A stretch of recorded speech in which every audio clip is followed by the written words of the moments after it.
சரி, எப்படியோ சட்ட பின்னால கிழிஞ்சிருந்தது யூசுப் அலைஹிஸ்ஸலாம் அவர்கள் குற்றமற்றவர் என்பதை நிரூபிப்பதாக ஆக்கப்பட்டு இருக்கின்றது என்பதை அல்லாஹ் தெரியப்படுத்துகின்றார். அந்த பெண் சொன்னாங்க, யாரு, ஜலீஹா, தன்னுடைய கணவனிடத்துல சொன்ன விஷயம், 2 தண்டனைகள்ல ஏதாவது ஒரு தண்டனை இவருக்கு கொடுக்கணும். ஒன்னு சிறையில் அடைக்கணும், அல்லது கடுமையான தண்டனை கொடுக்கணும் இவருக்கு, கசையடி கொடுக்கணும், சாட்டை அடி கொடுக்கணும் இவருக்கு, ஏதாச்சும் ஒண்ணு செய்யணும் அப்படின்னு சொல்லி சொன்னார். இன்னொரு கருத்து இந்த இடத்துல, இன்ன கைதகுன்னா அலீம், அல்லாஹ் தான் இந்த ஆயத்தை சொல்லுகின்றான். யூசுப் அலைஹிஸ்ஸலாமுடைய காலத்திலே, அந்த இடத்திலே, அந்த அரண்மனையிலே அந்த அசீஸ் என்பவர் சொன்னதாக அல்லாஹ் தஆலா சொல்றான். இன்ன கைதகுன்னா அலீம், உங்களுடைய சூழ்ச்சி, பெண்களே உங்களுடைய சூழ்ச்சி மகத்தானது என்பதாக. உண்மையிலேயே பெண்களுடைய சூழ்ச்சி மகத்தானது. ஏன்னா இந்த ஷைத்தானுடைய சூழ்ச்சி சிலது இருக்கின்றது. அல்லாஹ் தஆலா குர்ஆன்ல சொல்லும் போது இன்ன கைத ஷைத்தானி கான லைஃபா என்று சொல்லுகின்றான். ஷைத்தானுடைய சூழ்ச்சி ரொம்ப பலகீனமாக இருக்கின்றது அப்படின்னு. ஷைத்தானுடைய சூழ்ச்சி ரொம்ப பலவீனமானது, பெண்களுடைய சூழ்ச்சி ரொம்ப மகத்தானது, ரொம்ப பெருசது அப்படின்னு. இப்ப ஷைத்தானை விட பெண்கள் ரொம்ப அதிகமான சூழ்ச்சி செய்யக்கூடியவர்கள், மனிதர்களை கெடுக்கக்கூடியவர்கள் என்பதாக பொருளாகும்.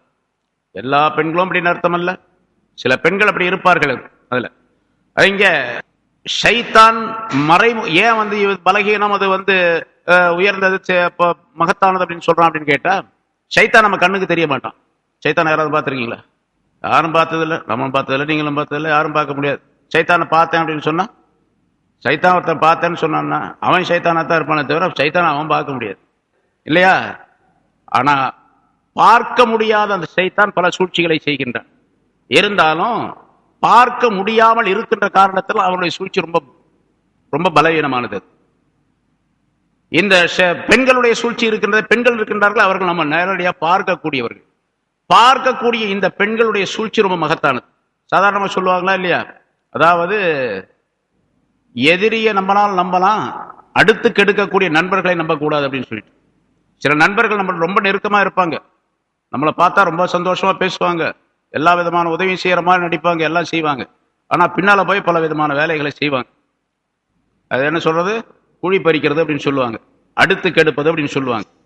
அந்த ஒரிஜினல் எதிரி இருக்காங்க பாருங்க, அவனை கூட நம்பலாம், இவனை நம்ப முடியாது, நம்பக்கூடாது. அது மாதிரி இந்த பெண்கள் இருக்காங்களே, நேரடியாக இருக்கிறாங்க, முன்னாலேயே இருப்பாங்க, எல்லாம் செய்வாங்க, ஆனா வந்து பல விதமான சூழ்ச்சிகளை செய்வார்கள். இது பெரும்பாலான நிறைய பெண்களிடத்துல இது இருக்குது.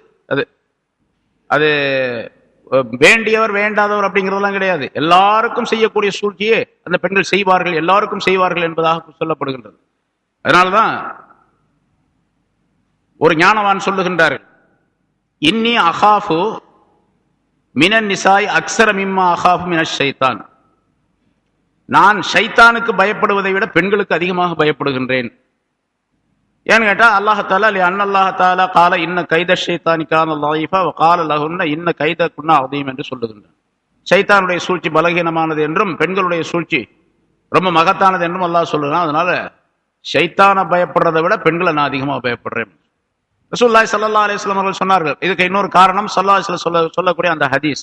அதாவது ஷைத்தான் எப்படி வருவான்னு கேட்டா, நேரடியா வரமாட்டான், பெண்களின் மூலமாக வருவான், பெண்களை பயன்படுத்தி கொள்ளுவான். ஸல்லல்லாஹு அலைஹி வஸல்லம் சொல்லுகின்றார்கள், அன்-நிசாஉ ஹபாயிலு ஷைத்தான், பெண்கள் ஷைத்தானுடைய வலைகள். ஒரு மீனை பிடிக்கிறதா இருந்தா வலை போடணும், அந்த வலை மீனை பிடிக்கிறதுக்கு ஆதாரமாக இருக்குது. அதுபோன்று ஷைத்தான் பெண்களை வலையாக பயன்படுத்துகின்றான், நம்மை பிடிப்பதற்காக வேண்டி, மனிதர்களை பிடிப்பதற்காக வேண்டி என்று ரசூலுல்லாஹி ஸல்லல்லாஹு அலைஹி வஸல்லம் சொன்னார்கள்.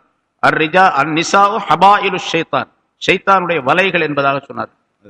ஷைத்தானுடைய பல முஹத்திஸீன்கள் எழுதுகின்றார்கள், ஷைத்தானுடைய வலை அப்படின்னு சொல்லல, ஷைத்தானுடைய வலைகள், பலவிதமான வலைகள் இருக்கின்றன மீன் பிடிக்கிறதுக்கு.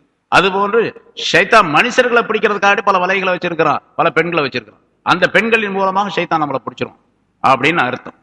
சரி, அதனால அல்லாஹ் தஆலா இந்த ஆயத்தில் அதை தெரியப்படுத்துகின்றான்.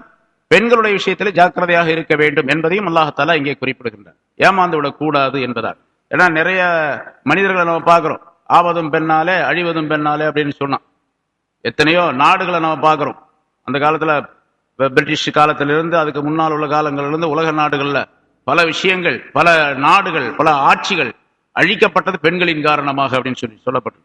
அதனால பெண்களுடைய விஷயத்துல நம்ம ஜாக்கிரதையாக இருக்க வேண்டும். ஆனா அதே நேரத்துல அதனால பெண்கள் எல்லாத்தையும் மட்டம் தட்டணும் அப்படிங்கிற அர்த்தம் அல்ல, மட்டம் தட்டுகின்றோம் அப்படிங்கிற அர்த்தம் அல்ல, பெண்கள் எல்லாம் இழிவானவர்கள் அப்படிங்கிற அர்த்தம் அல்ல. பெண்களுக்கு உயர்வான அந்தஸ்து கொடுக்கப்பட்டு இருக்கின்றது, அவர்களை புரிந்து நடந்து கொள்ள வேண்டும் என்பதும் நமக்கு சொல்லப்பட்ட விதியாகும். ஸல்லல்லாஹு அலைஹி வஸல்லம் சொன்னார்கள், பல நேரங்களில் சொன்னார், கடைசியாக மௌத்துடைய தருணத்திலும் கூட, சக்ராத்துடைய நேரத்திலும் கூட ரசூலுல்லாஹி ஸல்லல்லாஹு அலைஹி வஸல்லம் அவர்கள் சொன்னார்கள், அல்லாஹ் அல்லாஹ் பின் நிசா, பெண்களுடைய விஷயத்திலே அல்லாஹ்வை பயந்து கொள்ளுங்கள், அல்லாஹ்வை பயந்து கொள்ளுங்கள் என்பதால் பெண்களுக்கு அநீதி செய்துவிடக் கூடாது என்பது ஒரு கருத்து. இன்னொரு கருத்து, பெண்களுடைய விஷயத்திலே ஏமாந்து விடாதீர்கள் என்பது இன்னொரு கருத்து. ரெண்டையும் சேர்த்துதான் ரசூலுல்லாஹி ஸல்லல்லாஹு அலைஹி வஸல்லம் அல்லாஹ்வை பயந்து கொள்ளுங்கள், அல்லாஹ்வை பயந்து கொள்ளுங்கள் என்பதாக சொன்னார். 2 தடவை சொன்னாங்க பெண்களுடைய விஷயத்தில். சொல்லப்பட்ட ஆயத்துகள் ஒவ்வொன்றிலுமே பல படிப்பினைகள் இருக்கின்றன. சில விஷயம் நம்ம சொல்லி இருக்கிறோம், அந்த ஆயத்துகளுடைய கருத்துக்களை, அர்த்தங்களை நீங்க கவனிக்கும் போது சில கருத்துக்கள் நமக்கு தெரியும். அந்த கருத்துக்களை நம்முடைய வாழ்க்கையிலே பயன்படுத்தக்கூடியவர்களாக இருக்க வேண்டும். பொதுவாக ரசூலுல்லாஹி ஸல்லல்லாஹு அலைஹி வஸல்லம் சொல்றாங்க, ருப்ப சாமிஇன் ஔஆ, அதாவது அந்த ஹதீஸுடைய கருத்து என்னன்னு கேட்டா, நான் ஒரு விஷயத்தை சொன்னேன், அதனால சொன்னாங்க பல்லிகு அன்னி வலவ் ஆயா, ஒரு சின்ன ஹதீஸா இருந்தாலும் சரி நான் சொன்னதை அடுத்தவருக்கு சொல்லிடுங்க அப்படின்னா, அடுத்தவருக்கு சொல்லிடுங்க. ஏன்னு கேட்டா, ஒரு ஹதீஸை நான் படிச்சிருக்கிறேன், அதனுடைய அர்த்தத்தை, அதனுடைய விளக்கத்தை உங்களுக்கு நான் சொல்லும் பொழுது உங்களுடைய அறிவிலே புதுவிதமான ஒரு கருத்தை அல்லாஹ்தஆலா ஏற்படுத்தி இருப்பான். நான் சொல்லும் போது, ஓ இந்த ஹதீஸ் இருந்து இப்படியும் கருத்தை விளங்கலாம், இப்படியும் அமல் செய்யலாம், இப்படியும் ஞானங்களை எடுத்துக்கொள்ளலாம் என்ற விளக்கம் உங்களிலே பலருக்கு ஏற்படக்கூடும். அதனாலதான் எதை படிச்சோமோ அதை உடனே அடுத்தவருக்கு சொல்லிடணும், எதை தெரிஞ்சமோ அடுத்தவருக்கு சொல்லிடணும். சொல்லும் பொழுது கேட்டவர் சொன்னவரை விட அதிகமான விளக்கம் உள்ளவராக ஆகிவிடக்கூடும். சில நேரங்களில் பார்க்கிறோம், நம்ம அனுபவபூர்வமாக பார்த்துருக்கிறோம், சில விஷயங்களை ஹதீஸ்களை, குர்ஆனுடைய ஆயத்துக்களை, அதனுடைய விளக்கங்கள் நம்ம சொல்லும் பொழுது கேட்டவங்க என்ன பண்ணுவாங்க, அதிலிருந்து ஏதாவது ஒரு கருத்தை எடுத்து, என்ன ஹஜ்ரத் இந்த நீங்க சொன்னதுல இருந்து இந்த மாதிரி ஒரு கருத்து விளங்குது, அப்படி செய்யலாமா அப்படின்னு கேட்பாங்க. தாராளமா செய்யலாமே, நம்ம சொல்லியே இருக்க மாட்டோம், நம்ம நினைச்சே இருக்க மாட்டோம். அவர் கேட்டவருடைய அறிவில அது அல்லாஹ்தஆலா அந்த விளக்கத்தை போடுகின்றான். அதனால சொன்னதை அடுத்தவருக்கு சொல்ல வேண்டும். அப்படி சொல்லக்கூடிய நேரத்தில் அதிகமான விளக்கங்கள் கிடைக்கக்கூடிய சூழ்நிலை ஏற்படும். இதே ரசூலுல்லாஹி ஸல்லல்லாஹு அலைஹி வஸல்லம் தெளிவாக சொல்லி காட்டுகின்றார். ஆக சொல்லப்பட்ட ஆயத்துக்களை சிந்திக்கும் பொழுது என்னென்ன கருத்துக்கள் இருக்கின்றனோ அந்த கருத்துக்களை எடுத்து வாழ்க்கை. ஆனா அதுல இன்னொன்னு, நமக்கு ஏதாவது நம்முடைய மனதிலே வரக்கூடிய கருத்தை நாம வச்சுக்க கூடாது. தெளிவு பெற்ற அறிஞர்களிடத்தில், ஆலிம்களிடத்தில் கேட்டு இந்த கருத்தை செய்யலாமா, இந்த கருத்தை இந்த ஆயத்திற்கு எடுத்துக்கொள்ளலாமா, இந்த மாதிரி விஷயங்களை செய்யலாமா என்று கேட்டு தெளிவுபடுத்தி அதை அமல்படுத்தக்கூடிய சூழ்நிலை ஏற்படுத்திக் கொள்ள வேண்டும். அத்தகைய நல்ல தன்மைகளை அல்லாஹ் தஆலா தந்தருள்வாராக. வாஹிர் தஅவானா அல்ஹம்துலில்லாஹி ரப்பில் ஆலமீன். கண்ணியத்திற்குரிய பெரியவர்களே, சகோதரர்களே, அல்லாஹ் தஆலாவுடைய கிருபையால் 707வது வாரமாக தஃப்சீருடைய இந்த தொடர் பயான் ஆரம்பிக்கப்படுகிறது. சூரை யூசுப் என்ற அத்தியாயத்தில் 29 ஆயத்துகள் இதற்கு முன்னால் விளக்கம் சொல்லப்பட்டுள்ளது. அந்த அசீஸின் மனைவி சலீஹா என்பவர் அந்த பெண்களுடைய வாயை அடைப்பதற்காக வேண்டி, பேச்சை முடிவுக்கு கொண்டு வருவதற்காக வேண்டி, யூசுப் அலைஹிஸ்ஸலாம் அவர்களை பற்றி அவர்கள் தெரிந்து கொள்ள வேண்டும் என்பதற்காக ஒரு ஏற்பாடு செய்கின்றார். அதை அல்லாஹ் தஆலா அடுத்த ஆயத்திலே விளக்குகின்றார். வகால நிஸ்வத்தும் ஃபில் மதீனதி இம்ரஅத்துல் அஸீஸி துராவிது ஃபதாஹா அன் நஃப்ஸி. அந்த பட்டணத்திலே இருந்த, மிஸ்ர் பட்டணத்திலே இருந்த சில பெண்கள் சொல்லிக் கொண்டார்கள், பேசிக்கொண்டார்கள், அசீஸுடைய மனைவி தன்னுடைய அடிமை வாலிபரிடத்தில் தவறாக நடந்து கொண்டார் என்று அந்த பெண்கள் பேசிக்கொண்டார்கள். இது அந்த பெண்ணுக்கு, ஜலீஹாவுக்கு தெரிய வந்த பொழுது இதை ஒரு சாதாரணமான விஷயமாக அந்த பெண் எடுத்துக்கொள்ளாமல், நம்முடைய பேருக்கு களங்கம் ஏற்பட்டு விட்டதே, இதை எப்படியாவது போக்க வேண்டும் என்பதற்காக வேண்டி யார் குறை சொல்லுகின்றார்களோ அப்படிப்பட்ட அந்த பெண்களிலே மிக முக்கியமான சில பெண்களை அழைத்து ஒரு விருந்துக்கு ஏற்பாடு செய்தார். அந்த பெண்மணி செய்தார். அந்த பெண்கள் இப்படி பேசிக்கொண்டார்கள், இம்ராத்துல் அஸீஸி துராவிது ஃபதாஹா, அசீஸுடைய மனைவி தன்னுடைய அடிமை வாலிபரிடத்திலே தவறாக நடந்து கொண்டார்.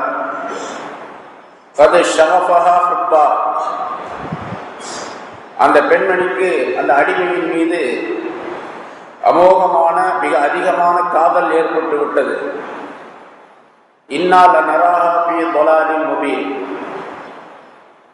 அந்த பெண் மிக பகிரங்கமான தவறான வழியிலே இருக்கின்றார் என்று நாங்கள் கருதுகின்றோம் என்பதாகவும் அந்த பெண்கள் பேசிக்கொண்டார்கள். ஒரு அடிமையிடத்தில் காதல் கொள்ளக்கூடிய அளவுக்கு ஒரு உயர்தரமான பெண் கீழே இறங்கி போய்விட்டாளே என்று ஜலீஹாவை பற்றி தவறான கேவலமான விஷயங்கள் எல்லாம் பெண்களால் பேசப்பட்டு வந்தது. அதைதான் அல்லாஹ் தஆலா தொலாலின் முபீன், பகிரங்கமான வழிகேட்டிலே தவறான விஷயத்திலே அந்த பெண்மணி இருக்கின்றாள் என்று பேசிக்கொண்டார்கள். பலம்மா சமியாத் பி மக்ரிஹின்ன அர்சலத் இலைஹின்ன, அந்த ஜலீஹா இந்த செய்தியை கேள்விப்பட்ட பொழுது சில பெண்களை தேர்ந்தெடுத்தார். தன்னுடைய வீட்டுக்கு அழைத்து அவர்களுக்கு விருந்தளிக்க வேண்டும். அந்த விருந்திலே அந்த பெண்களுக்கெல்லாம் பாடம் புகட்ட வேண்டும் என்ற ஒரு ஏற்பாட்டை செய்தார். பலம்மா சமியாத் பி மக்ரிஹின்ன, அந்த பெண்களுடைய சூழ்ச்சியை இந்த ஜலீஹா கேள்விப்பட்ட பொழுது அர்சலத் இலைஹின்ன, அந்த பெண்களை அழைத்து வருமாறு ஒருவரை அனுப்பினார். யார் யார் அப்படி குற்றம் குறைகள் சொல்லிக் கொண்டிருக்கின்றார்களோ அந்த பெண்களை அழைத்து வருமாறு சில மனிதர்களை, சில ஆட்களை ஏவினார், சொன்னார். அந்த பெண்கள் சூழ்ச்சி செய்தார்கள் என்று சொல்லப்படுவது இங்கே இந்த பெண்ணை பற்றி, அதாவது ஜலீஹாவை பற்றி தவறான கருத்துக்களை அவர் சொல்லிக் கொண்டிருக்கின்றார் என்ற காரணத்தில்தான் அதற்கு பெயர் சூழ்ச்சி என்பதாக இங்கே அல்லாஹ் தஆலா சொல்லுகின்றார். சூழ்ச்சி என்றால் அந்த பெண்மணிகள் ஜலீஹாவுக்கு எந்த சூழ்ச்சியும் செய்யவில்லை, மாறாக மறைமுகமாக அவர்கள் பேசிக் கொண்டிருந்தார்கள். இந்த மாதிரி ஒரு உயர்தரமான மந்திரியுடைய மனைவி அடிமையிடத்திலே தவறாக நடந்து கொண்டாள் என்று பேசப்படுகின்ற அந்த விஷயம் மறைமுகமாக இருந்து வந்தது. அதனால் அதை சூழ்ச்சி என்று அல்லாஹ் தஆலா சொல்லுகின்றான் என்று விளக்குகின்றார்கள். சரி, அந்த பெண்கள் எல்லாம் அழைத்து வரப்பட்டார்கள். எத்தனை பெண்கள் என்பதிலே கருத்து வேறுபாடு இருக்கின்றது. ஊரில் உள்ள எல்லா பெண்களும் என்று அர்த்தமல்ல, எல்லா பெண்களையும் கொண்டு வந்து விருந்து வைப்பது என்று முடியாது. அதனால யார் யார் பேசுகின்றார்கள் என்பதாக கேள்விப்பட்டாரோ அந்த பெண்களை அழைத்து வந்தார். அதிலும் குறிப்பாக சில உயர் குலத்து பெண்கள், அரசாங்கத்திலே தொடர்புடைய உயர் நிலையில் உள்ள சில பெண்கள், அந்த பெண்களை மட்டுமே தன்னுடைய வீட்டுக்கு அழைத்து வந்தார் என்பதாக சொல்லப்படுகிறது. பல கருத்துக்கள் இருக்கின்றன. அதில் குறிப்பாக 40 பெண்கள் என்பதாக சொல்லப்படுகின்றது. 40 பெண்களை விருந்துக்கு அழைத்து வர ஏற்பாடு செய்தால் அழைத்து வந்தார்கள். வந்தவர்களுக்கு விருந்தளிப்பதற்காக வேண்டி சாய்ந்து உட்காரக்கூடிய சாய்மானங்களை அந்த பெண்மணி ஏற்படுத்தினார். இப்பொழுது எப்படி விருந்துகளிலே டேபிள் சேர் போடுகின்றோமோ அதே போன்று அந்த காலத்திலே அரசாங்கத்திலே உயர்தரம் பதவியிலே உள்ள ஒருவருடைய வீட்டிலே விருந்து நடக்கின்றது என்று சொன்னால் அந்த காலத்தில் உள்ள முறைப்படிக்கு நன்றாக சாய்ந்து கொண்டு சகவாசமாக உட்கார்ந்து சாப்பிடக்கூடிய அமைப்பிலே ஒரு ஏற்பாடு செய்தார். என்று அல்லாஹ் சொல்லுகின்றார். சாய்ந்து கொள்ளக்கூடிய சாய்மானங்களை அந்த பெண்களுக்கு அவர் ஏற்படுத்தினார், தயார் செய்தார். நன்றாக வசதியாக சாய்ந்து உட்கார்ந்து கொண்டு சாப்பிடக்கூடிய அமைப்பிலே டேபிள் சேர் போன்ற இப்போ நம்ம காலத்தில் உள்ள இந்த அமைப்பில், ஆனால் ரொம்ப உயர்தரமான அமைப்பை ஏற்படுத்தி இருந்தார். ஒவ்வொரு பெண்ணிடத்திலும் அவர்கள் அறுத்து சாப்பிடக்கூடிய அமைப்பிலே, கத்தியினால் வெட்டி சாப்பிடக்கூடிய அமைப்பிலே சில இறைச்சி துண்டுகள், பழங்கள் போன்றவற்றை எல்லாம் அவர் அந்த பெண்களின் முன்னால் கொண்டு வந்து வைக்கப்பட்டது. அதை அறுத்து சாப்பிடுவதற்கான ஒரு கத்தியும் ஒவ்வொருவருடைய பிளேட்டிலும் ஒவ்வொரு கத்தியும் கொடுக்கப்பட்டது. ஆத்தத்துக்குள்ள வாகிதத்தின் மின் சிக்கீனா, அந்த பெண்களில் ஒவ்வொருவரிடத்திலும் ஒரு கத்தியையும் அவர் கொடுக்கப்பட்டது. ஜலீஹாவுடைய ஏற்பாடு என்னவென்று சொன்னால், இந்த மாதிரி ஒரு ஏற்பாட்டை செய்துவிட்டு அந்த பெண்கள் எல்லாம் சாப்பிட ஆரம்பிக்கின்ற நேரத்தில் யூசுப் அலைஹிஸ்ஸலாம் அவர்களை அந்த இடத்திற்கு வர சொல்ல வேண்டும்.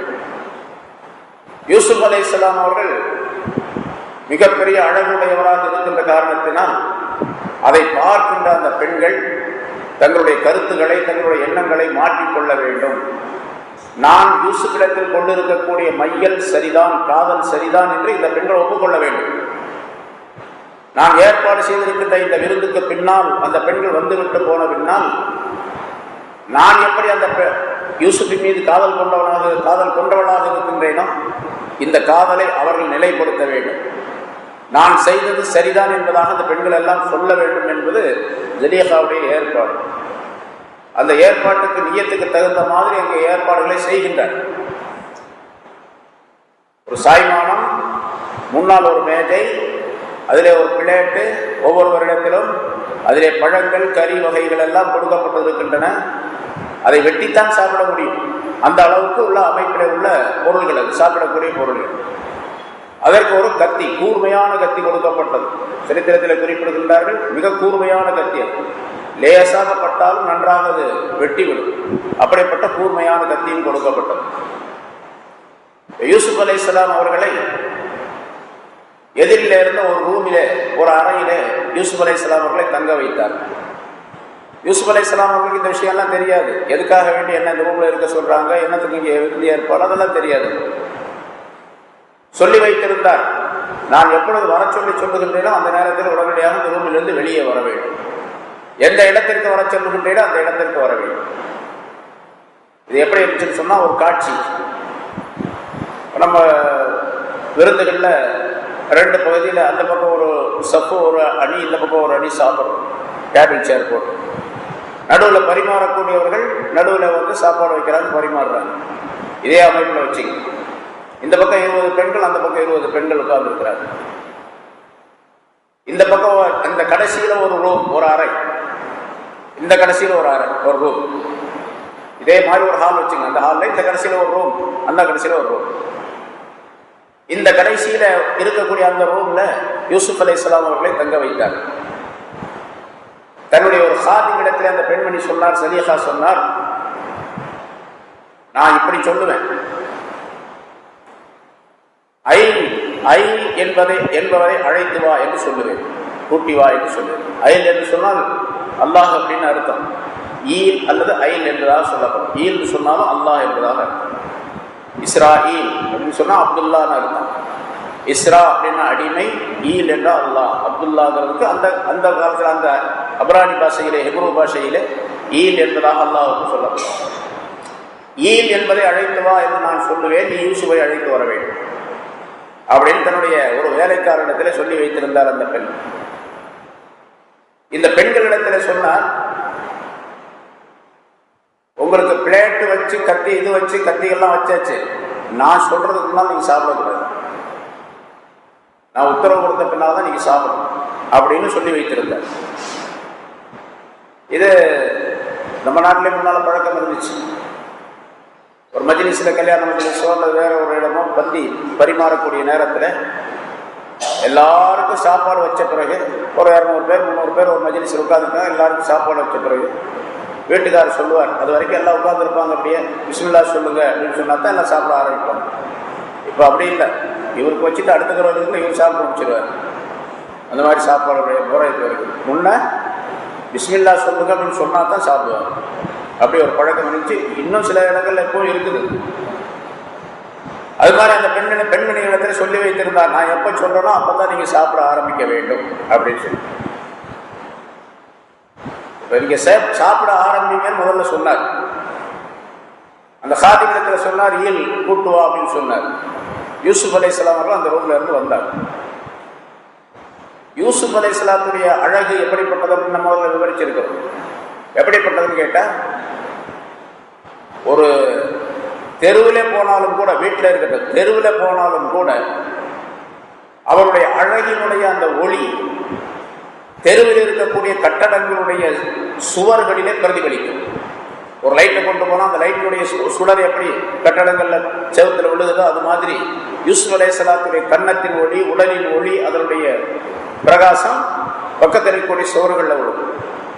யூசுப் அலைஹிஸ்ஸலாம் அவர்கள் அந்த ரூம்ல இருந்து வெளியே வந்தவுடனே அவருடைய ஒளி அந்த இருக்கக்கூடிய அந்த பெண்கள் அமர்ந்து இருக்கக்கூடிய அந்த பகுதியில பிரகாசமாக தெரிந்தது. தட்டையை பார்த்துக்கிட்டு, கரியை பார்த்துக்கிட்டு, பழத்தை பார்த்துக்கிட்டு, கத்தியை பார்த்துக்கிட்டு உட்கார்ந்து இருக்கக்கூடிய அந்த பெண்கள் யூசுப் அலைஹிஸ்ஸலாம் வெளியான உடனே யூசுப்பை பார்க்க ஆரம்பிச்சிட்டாங்க. நீங்க வெட்டி சாப்பிடுங்க, அடுத்து சாப்பிடுங்கள் என்பதாக அந்த பெண்மணி சொன்னார். கலியகா நீ வா என்பதாக அவரிடத்துல சொன்னார். அவர் வந்தார். இவங்க பார்த்துக்கிட்டே இருக்காங்க, வந்துகிட்டே இருக்கிறாங்க. யூசுப் அலைஹிஸ்ஸலாம் வர்றாங்க. இவங்க பார்க்கறது யூசுப் அலைஹிஸ்ஸலாத்தை பார்க்கறாங்க. இந்த பழத்தையோ கத்தியோ அதனுடைய இல்லையோ சுத்தமா மறந்துட்டாங்க. எல்லாத்தையும் எதுவுமே நினைவுக்கு வரவே இல்லை. அதனால அறுத்தாங்க. பழத்தை, கத்தியை, கரியை அறுப்பதற்கு பதிலாக கையை நறுக்கி கொண்டார்கள். ஒருத்தர் 2 பேர் 40 பேரும் கைகளை வெட்டி கொண்டார்கள். அல்லாஹ் சொல்லுகிறான், யூசுப் அலைஹிஸ்ஸலாத்திற்கு அந்த பெண்மணி சொன்னார், இந்த பெண்கள் இருக்கக்கூடிய இடத்திற்கு நீ வெளியே வா என்று சொன்னார். பலம்மா ரஐனஹு, யூசுஃபை அந்த பெண்கள் பார்த்த பொழுது, அக்பர்னஹு, மிக பிரமாண்டமாக கருதினார்கள். அக்பர்னஹு, ரொம்ப பெரிய விஷயத்தை யூசுப் அலைஹிஸ்ஸலாம் மூலமாக கண்டார். பெரிதாக கருதினார்கள் என்று சொன்னா ஆச்சரியப்பட்டு போனார்கள். பிரம்மாண்டமான ஒரு நிலையை அவர்கள் அடைந்து விட்டார்கள். தன்னுடைய நிலையை மறந்து விட்டார்கள் அப்படிங்கிறார் யூசுப் அலைஹிஸ்ஸலாத்தை பார்த்தோம். ஆனா பெரும்பாலான உலமாக்கள் அக்பர்னஹு அப்படிங்கிறதுக்கு, அக்பர்ன அப்படிங்கிறதுக்கு பொதுவாக அரபியில இந்த அர்த்தமும் உண்டு. ஒரு பெண் மாதவிடாய் ஏற்படுகின்றாள், மாதவிடாய் அந்த பெண்ணுக்கு ஏற்பட்டிருக்கின்றது என்பதற்கு அக்பர்ன, அந்த பெண் மாதவிடாய் உடையவளாக ஆகிவிட்டாள் என்பதாக சொல்லுவது பழக்கம் இருக்கின்றது. அந்த கருத்திலும் அல்லாஹ் தஆலா இந்த ஆயத்தை கையாண்டு இருக்கின்றான். இந்த ஆயத்திற்கு அந்த அர்த்தமும் உண்டு. அந்த பெண்களுக்கெல்லாம் மாதவிடாய் ஏற்பட்டு விட்டது யூசுப் அலைஹிஸ்ஸலாத்தை பார்த்தவுடன். இன்னொரு கருத்து, மாதவிடாய் என்பது ஏற்படவில்லை, மாறாக உறவு கொள்ளக்கூடிய நேரத்திலே என்ன நிலை ஏற்படுமோ அந்த நிலை ஏற்பட்டு விட்டது பெண்களுக்கு. அவர்களுடைய அழகை பார்த்து மயங்கி ஆசையின் காரணமாக தங்களுடைய நிலை மறந்து பெண்கள் எல்லாம் ஹைஸ் உடையவர்களாக ஆகிவிட்டார்கள், அல்லது இந்திரியம் வெளியே வரக்கூடிய தன்மை உடையவர்களாக அந்த பெண்கள் எல்லாம் ஆகிவிட்டார்கள். அந்த மாதிரி நிலை இருக்கும் போது இப்ப இவங்க என்ன செய்யறாங்கன்னா அவங்களுக்கு தெரியாது, என்ன செய்யறாங்கன்னே தெரியாது. ஒக்கத்தான ஐதியகுன்ன, தங்களுடைய கைகளை வெட்டி கொண்டார்கள். இந்த இடத்துல கைகள் அப்படின்னு சொன்னா விரல்கள்னு அர்த்தம். ஆனால் கையின்னு சொன்னா விரல்ல இருந்து இந்த தோல் புஜம் வரைக்கும் கையின்னு சொல்லலாம். ஆனா பூராத்தை எப்படிட்டான்னு வர சொல்ல முடியாது. ஏன்னா கத்தியை வச்சு வெட்டுறது, பழத்தா இருக்கிறதுக்கு பதிலாக அந்த பிளேட்ல கையை இதை அறுத்துக்கிட்டாங்க அப்படின்னு சொன்னா விரலை வெட்டிக்கிட்டாங்கன்னு அர்த்தம். சில பேருடைய விரல் துண்டாகவே ஆயிட்டது. சில பேருடைய விரல்கள் பாதி அறுக்கப்பட்டு, சில பேருடைய விரல்கள் நுனி விரல் அறுக்கப்பட்டு, எப்படி இருந்தாலும் எல்லா பெண்களுடைய விரல்களும் அறுக்கப்பட்டால் ரத்தம் தான் வழி. இந்த பெண்களுக்கு எதுவுமே தெரியும். யூசுப் அலைஹிஸ்ஸலாம் அவர்கள் அந்த பக்கம் போயிட்டாங்க. போன பிறகும் பார்க்குறாங்க. பார்க்கும்போது சொல்றாங்க, இந்த கத்தி கையில வேலை செஞ்சுக்கிட்டு இருக்குது. யூசுப் அலைஹிஸ்ஸலாத்தை பார்க்குறாங்க. பார்க்கும்போது சொன்னாங்க, வகுல்ன ஹாஷலில்லாஹ், சுப்ஹானல்லாஹ். ஹாஷலில்லாஹ் அப்படின்னா சுப்ஹானல்லாஹ் அப்படின்னு, அல்லது மகாதல்லாஹ், அல்லாஹ்விடத்தில் நாங்கள் பாதுகாப்பு தேடுகின்றோம் என்று சொல்லிவிட்டு, மாஹாதா பஷரா, இவர் மனிதரே அல்ல அப்படின்னு சொன்னாங்க. இவர் மனிதர் அல்ல, மனித இனத்தை சேர்ந்தவராக இவர் இருக்க முடியாது. நம்ம சொல்றோமா இல்லையா, ரொம்ப அழகான ஒரு ஆள் இருந்தா அல்லது ஒரு பொண்ணு இருந்தா தேவதை மாதிரி இருக்கிறா அப்படின்னு சொல்றோமா இல்லையா, அது மாதிரி சொன்னாங்க.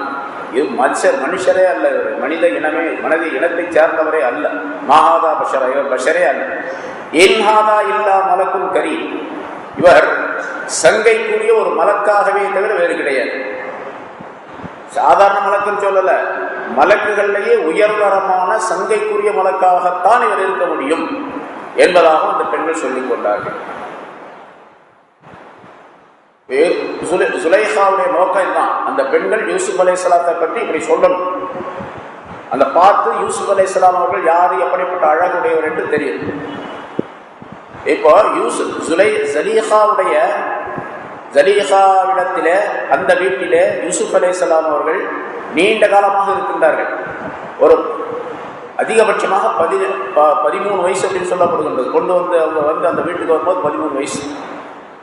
இப்ப இருந்தா ஒரு 22, 23 வயசு இருக்கலாம், அல்லது 25 வயசு இருக்கலாம். கிட்டத்தட்ட 10-12 வருஷமா அந்த வீட்டில் தான் இருக்கிறாங்க ஜலீஹாவுடனே.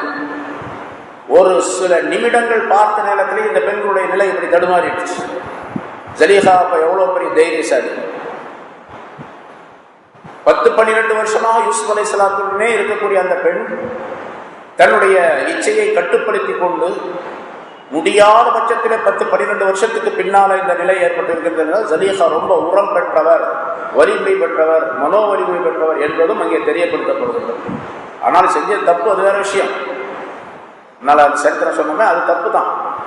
ஆனால் இந்த பெண்களை கவனிக்கும் போது ஜலீஹா ரொம்ப வலிமை மனோ வலிமை வாழ்ந்தவர் என்று சொல்லலாம். சரி, பார்த்தாங்க இந்த மாதிரி ஒரு தடுமாற்றமான நிலை. கையெல்லாம் வெட்டிக்கிட்டாங்க, பார்க்குறாங்க. அப்புறம் தான் தெரியுது இவங்களுக்கு தன்னுடைய நிலை மறந்து இருக்கக்கூடிய. யூசுப் அலைஹிஸ்ஸலாம் அப்போ இது என்ன நிகழ்ச்சி, இவர் யாரு, இந்த பெண் ஏன் இப்படி செஞ்சாங்க அப்படிங்கிறதெல்லாம் அவங்களுக்கு தெரியாது. ஆனால் தன்னிடத்தில் இருக்கக்கூடிய ஒரு அடிமையான ஒரு மனிதரிடத்தில் காதல் கொண்டு விட்டார் என்பது மட்டும்தான் சொல்லிக் கொண்டு வந்தார்கள். அந்த அடிமை யார் அப்படிங்கிறது தெரியாது. இப்ப ஜலீஹா சொல்லுகிறார் அந்த பெண்மணி இடத்துல,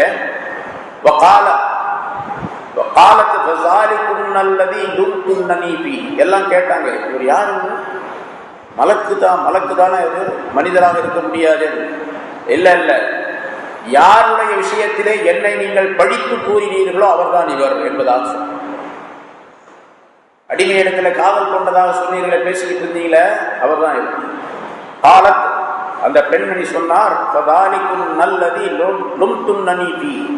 எவருடைய விஷயத்திலே என்னை நீங்கள் பழித்தீர்களோ அப்படிப்பட்ட மனிதர் தான் இவர் என்பதாக சொன்னார்.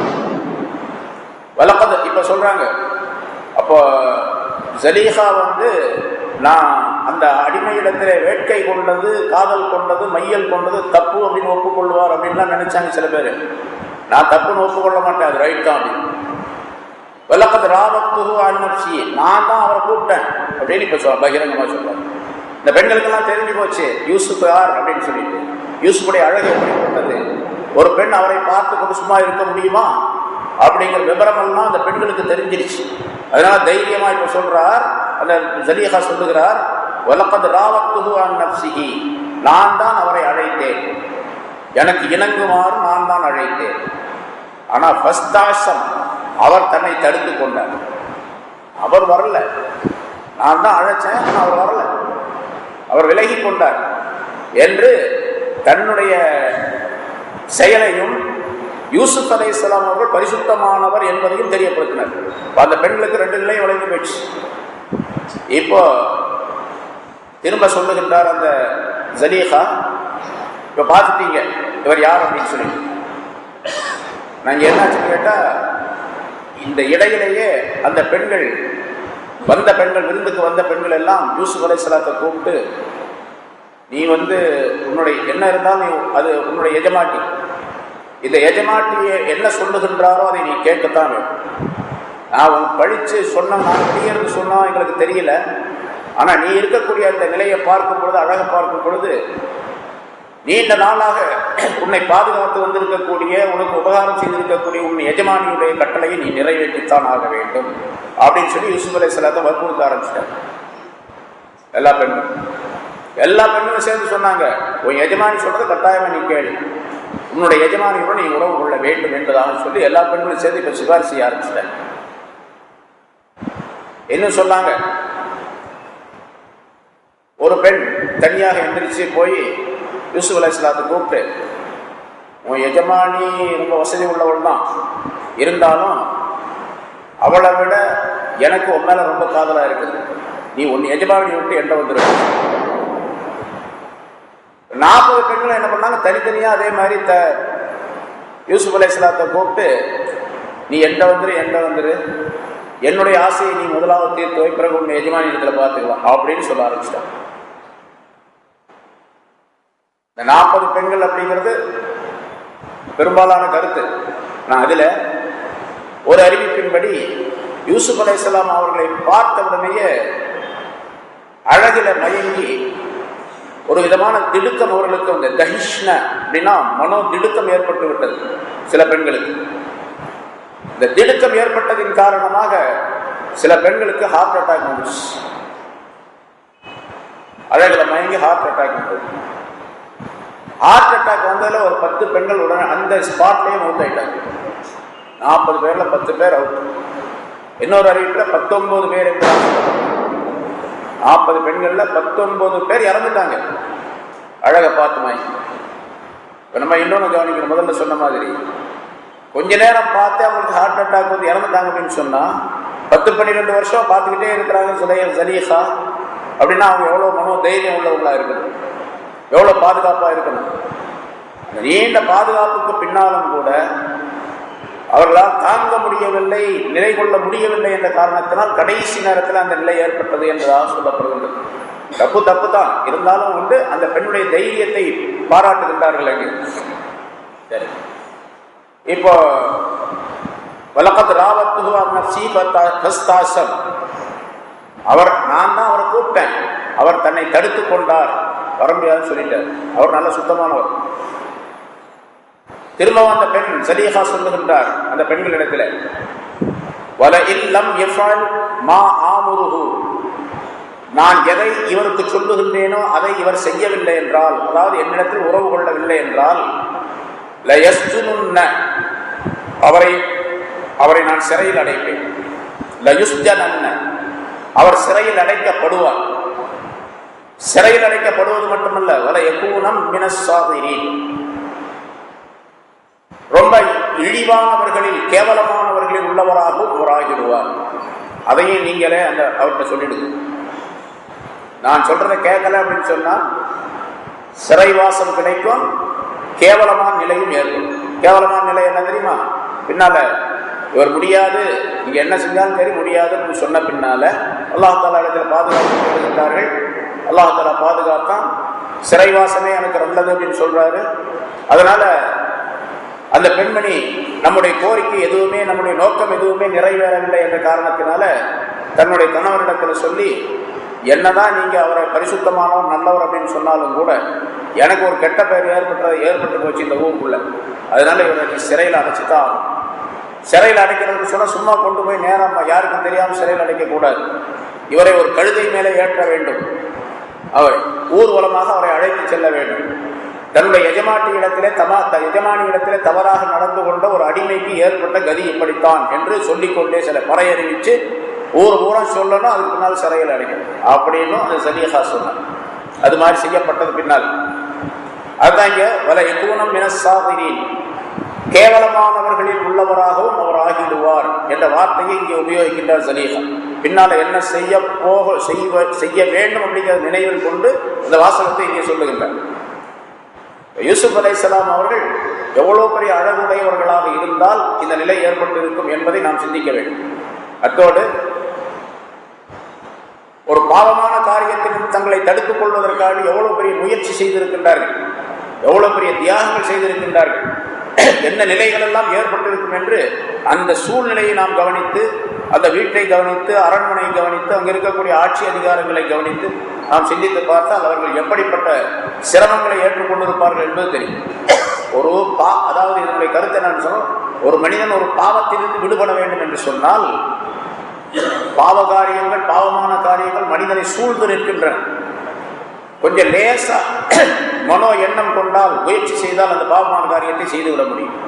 ஆனால் அந்த பாவ காரியத்திலிருந்து விடுதலை பெற வேண்டும் என்று சொன்னால், விடுபட வேண்டும் என்று சொன்னால் மிகப்பெரிய தியாகத்திற்கு பின்னால் தான் செய்ய முடியும், விடுபட முடியும். இதை நம்ம உலகத்தில் இன்னைக்கு இன்றைய காலத்தில் ரொம்ப ஜாக்கிரதையாக கவனிக்க வேண்டிய ஒரு விஷயம். ஒரு பாவமான விஷயம் கண்களால் அந்த பாவம் செய்யப்படுகின்றது, காதுகளால் செய்யப்படுகின்றது, அல்லது கைகளால் மற்ற உறுப்புகளால் செய்யப்படுகின்ற பாவங்கள் மிக எளிதாக அந்த பாவத்தை செய்து விடலாம், கண்ணால, காதால, மற்ற உறுப்புகளால். ஆனா இந்த உறுப்புகளை பாவங்களை விட்டு பாதுகாத்துக் கொள்ள வேண்டும் என்றால் பெரிய தியாகம் செய்ய வேண்டும், சாதாரணமானது. அந்த தியாகத்திற்கு பின்னால் தான் பாவத்தை விட்டு விடுபட முடியும். அல்லாஹ் தஆலா அப்படித்தான் இந்த உலகத்தை ஆக்கி வைத்திருக்கின்றான். உலகத்தை மனிதனுடைய ஈர்ப்புக்குரியதாக ஆக்கி வைத்திருக்கின்றான். ஜீனத் என்பதாக பல இடங்களில் குர்ஆனில் சொல்லுகின்றான், அலங்காரம் என்பதாக.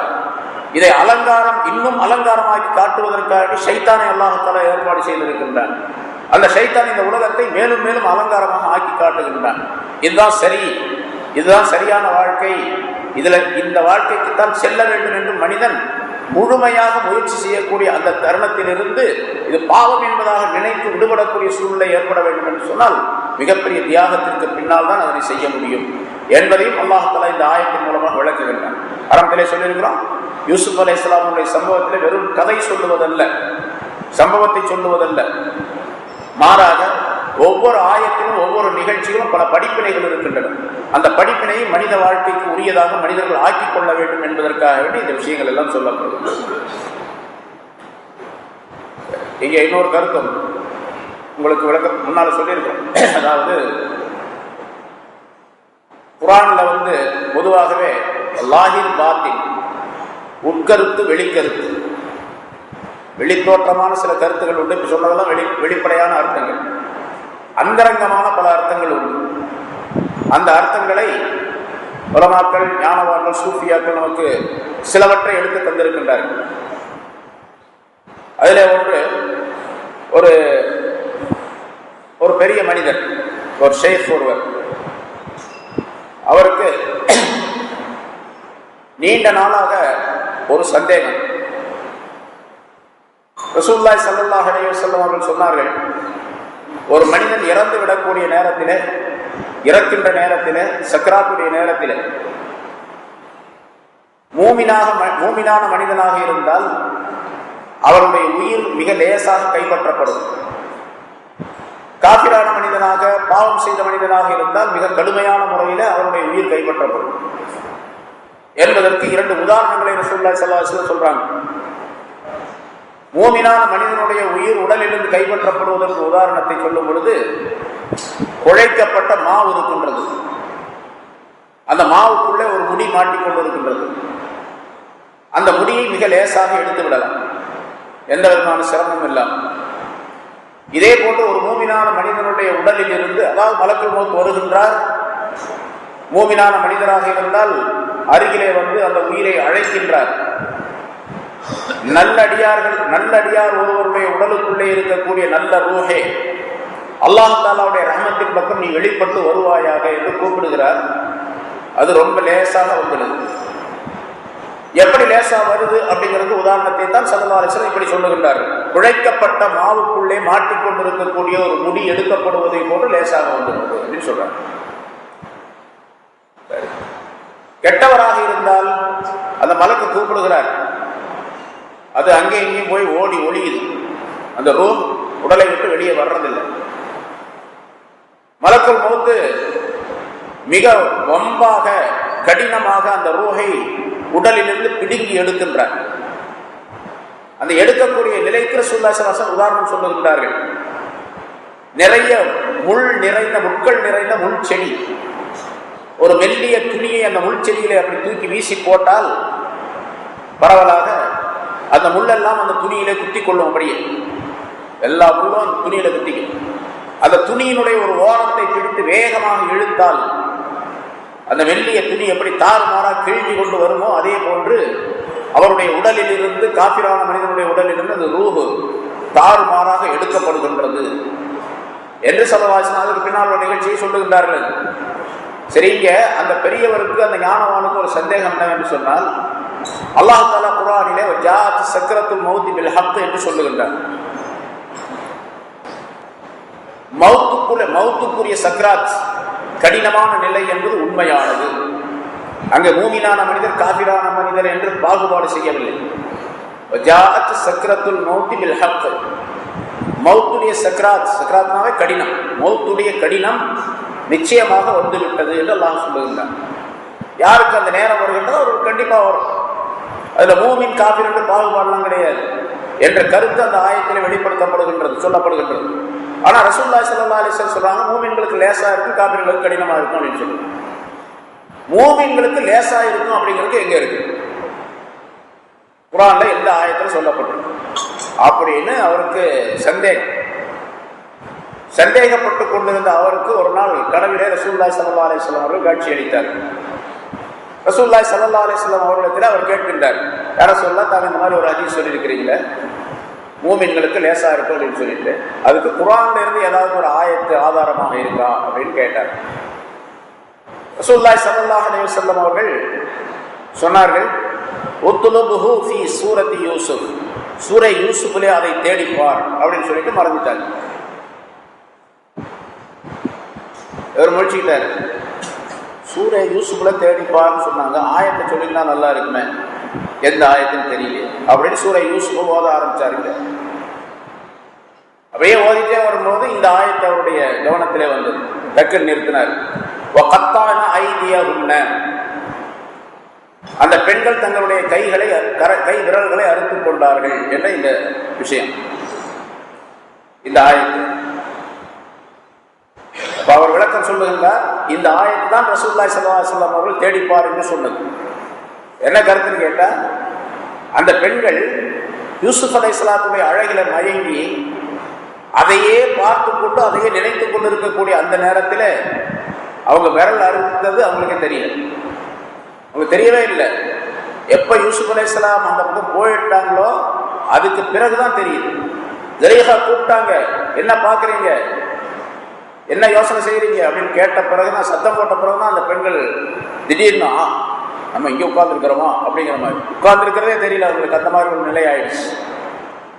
இப்போ சாதாரணமான ஒரு மனிதர் அல்லாஹ் தஆலா அழகை கொடுத்து உலகத்திற்கு அனுப்பி வைத்தார், ஒரு பெரிய ரசூல் நபி. அந்த அழகை பார்த்து மயங்கி தன்னுடைய நிலை மறந்து விரலை அறுத்துக் கொண்டார்கள். ஆனால் விரலை அறுத்த அந்த வலியே அவங்களுக்கு தெரியல, அறவே. அதுக்கு பிறகு தெரிஞ்சிச்சு, அந்த நேரத்தில் அந்த வலி தெரியல. இதை போல ஒரு மூமினான மனிதர் அவருடைய ரூஹ் கைப்பற்றப்படக்கூடிய நேரத்தில் அவருக்கு சொர்க்கம் காண்பிக்கப்படும். சொர்க்கத்திலே எந்த இடத்திலே தங்க போகின்றாரோ அந்த இடமும் காண்பிக்கப்படும். அவருக்கு கொடுக்கப்படக்கூடிய பாக்கியங்கள் எல்லாம் அங்கே அவருக்கு தெரியும். அதுக்கு பிறகு ஒரு நாள் பேச முடியாது, பேச முடியாத கடைசி சூழ்நிலை தான் அது காட்டப்படும். கெட்டவராக இருந்தால் நரகம் காட்டப்படும், நரகத்தில் எந்த இடத்துல தண்டனை பெறப்போகின்றாலும் அந்த இடமும் காட்டப்படும். சரி, பூமினான மனிதர் அப்படி அதை பார்க்கிறார். சொர்க்கம் எப்படிப்பட்டது? யூசுப் அலைஹிஸ்ஸலாமுடைய அழகை போன்றதல்ல, அதை விட பல ஆயிரக்கணக்கான மடங்கு அழகானது. ஏன்னா எந்த கண்களும் அதை பார்த்திருக்க முடியாது, எந்த காதுகளாலும் கேள்விப்பட்டிருக்க முடியாது, எந்த இதயத்தாலும் சிந்தித்து கூட பார்த்திருக்க முடியாது என்று ரசூலுல்லாஹி ஸல்லல்லாஹு அலைஹி வஸல்லம் சொர்க்கத்தை பற்றி சொல்லுகிறார். அப்படிப்பட்ட அழகான இடம். அந்த அழகை பார்க்கக்கூடிய நேரத்தில் இவர் ரூஹ் கைப்பற்றப்படக்கூடிய அந்த நிலை அவருக்கு தெரிகிறது இல்லை. கஷ்டம்தான் இருக்கும், சக்கராத் இருக்கும், இருந்தாலும் அவருக்கு தெரிகிறது இல்லை என்ற கருத்தை தான் ரசூலுல்லாஹி ஸல்லல்லாஹு அலைஹி வஸல்லம் அவர்கள் குழைத்த மாவுக்குள்ளே மாட்டிக்கொண்டு இருக்கக்கூடிய ஒரு முடியை எடுப்பதை போன்று லேசா எடுத்துருவாங்கன்னு சொல்றாங்க என்று விளக்கம். அந்த ஆயத்திலிருந்து அந்த அவருக்கு சந்தேகம் வந்த அந்த சந்தேகத்திற்கு விளக்கத்தை அந்த ஆயத்திலே கண்டார்கள் என்பதாக சொல்லப்படுகிறது. எது சொல்றேன்னு கேட்டா, ஒவ்வொரு ஆயத்திலும் நுணுக்கமான உட்கருத்துகள் இருக்கின்றன. அதை எல்லாராலும் புரிய முடியாது. இப்ப நமக்கு அவர் சொன்னதுனால தான் நமக்கு புரிய முடியுது, அவர் சொல்லனா அது கூட நமக்கு தெரியாது. இங்கே அந்த ஜலீஹா யூசுப் அலைஹிஸ்ஸலாம் அவர்களிடத்தில் மீண்டும் தொடர்பு கொள்ள வேண்டும், நான் அவரை விட போறது கிடையாது என்பதாக சொன்னார். அந்த பெண்களும் அதற்கு சிபாரிசு செய்தார்கள். ஆனால் அந்த பெண்களுடைய நிலையே இப்படி மாறிவிட்டது. நேர் மாற்றமா எந்த நோக்கத்தோடு எந்த பேச்சோடு அவர்கள் வந்தார்களோ அது நேர் மாற்றமான நிலை அவர்களிடத்தில் ஏற்பட்டது. இப்ப யூசுப் அலைஹிஸ்ஸலாம் பார்த்தாங்க, அந்த முதல்ல ஒரு பொம்பளை தான் நம்மளை கூப்பிட்டுக்கிட்டு இருந்தான், என்னோட சேர்ந்துரு அப்படின்னு சொல்லி. இப்ப எல்லா பொம்பளையும் சேர்ந்துட்டா ஒரு ஜமாத் ஆகி போச்சு. இப்போ என்ன பண்றது?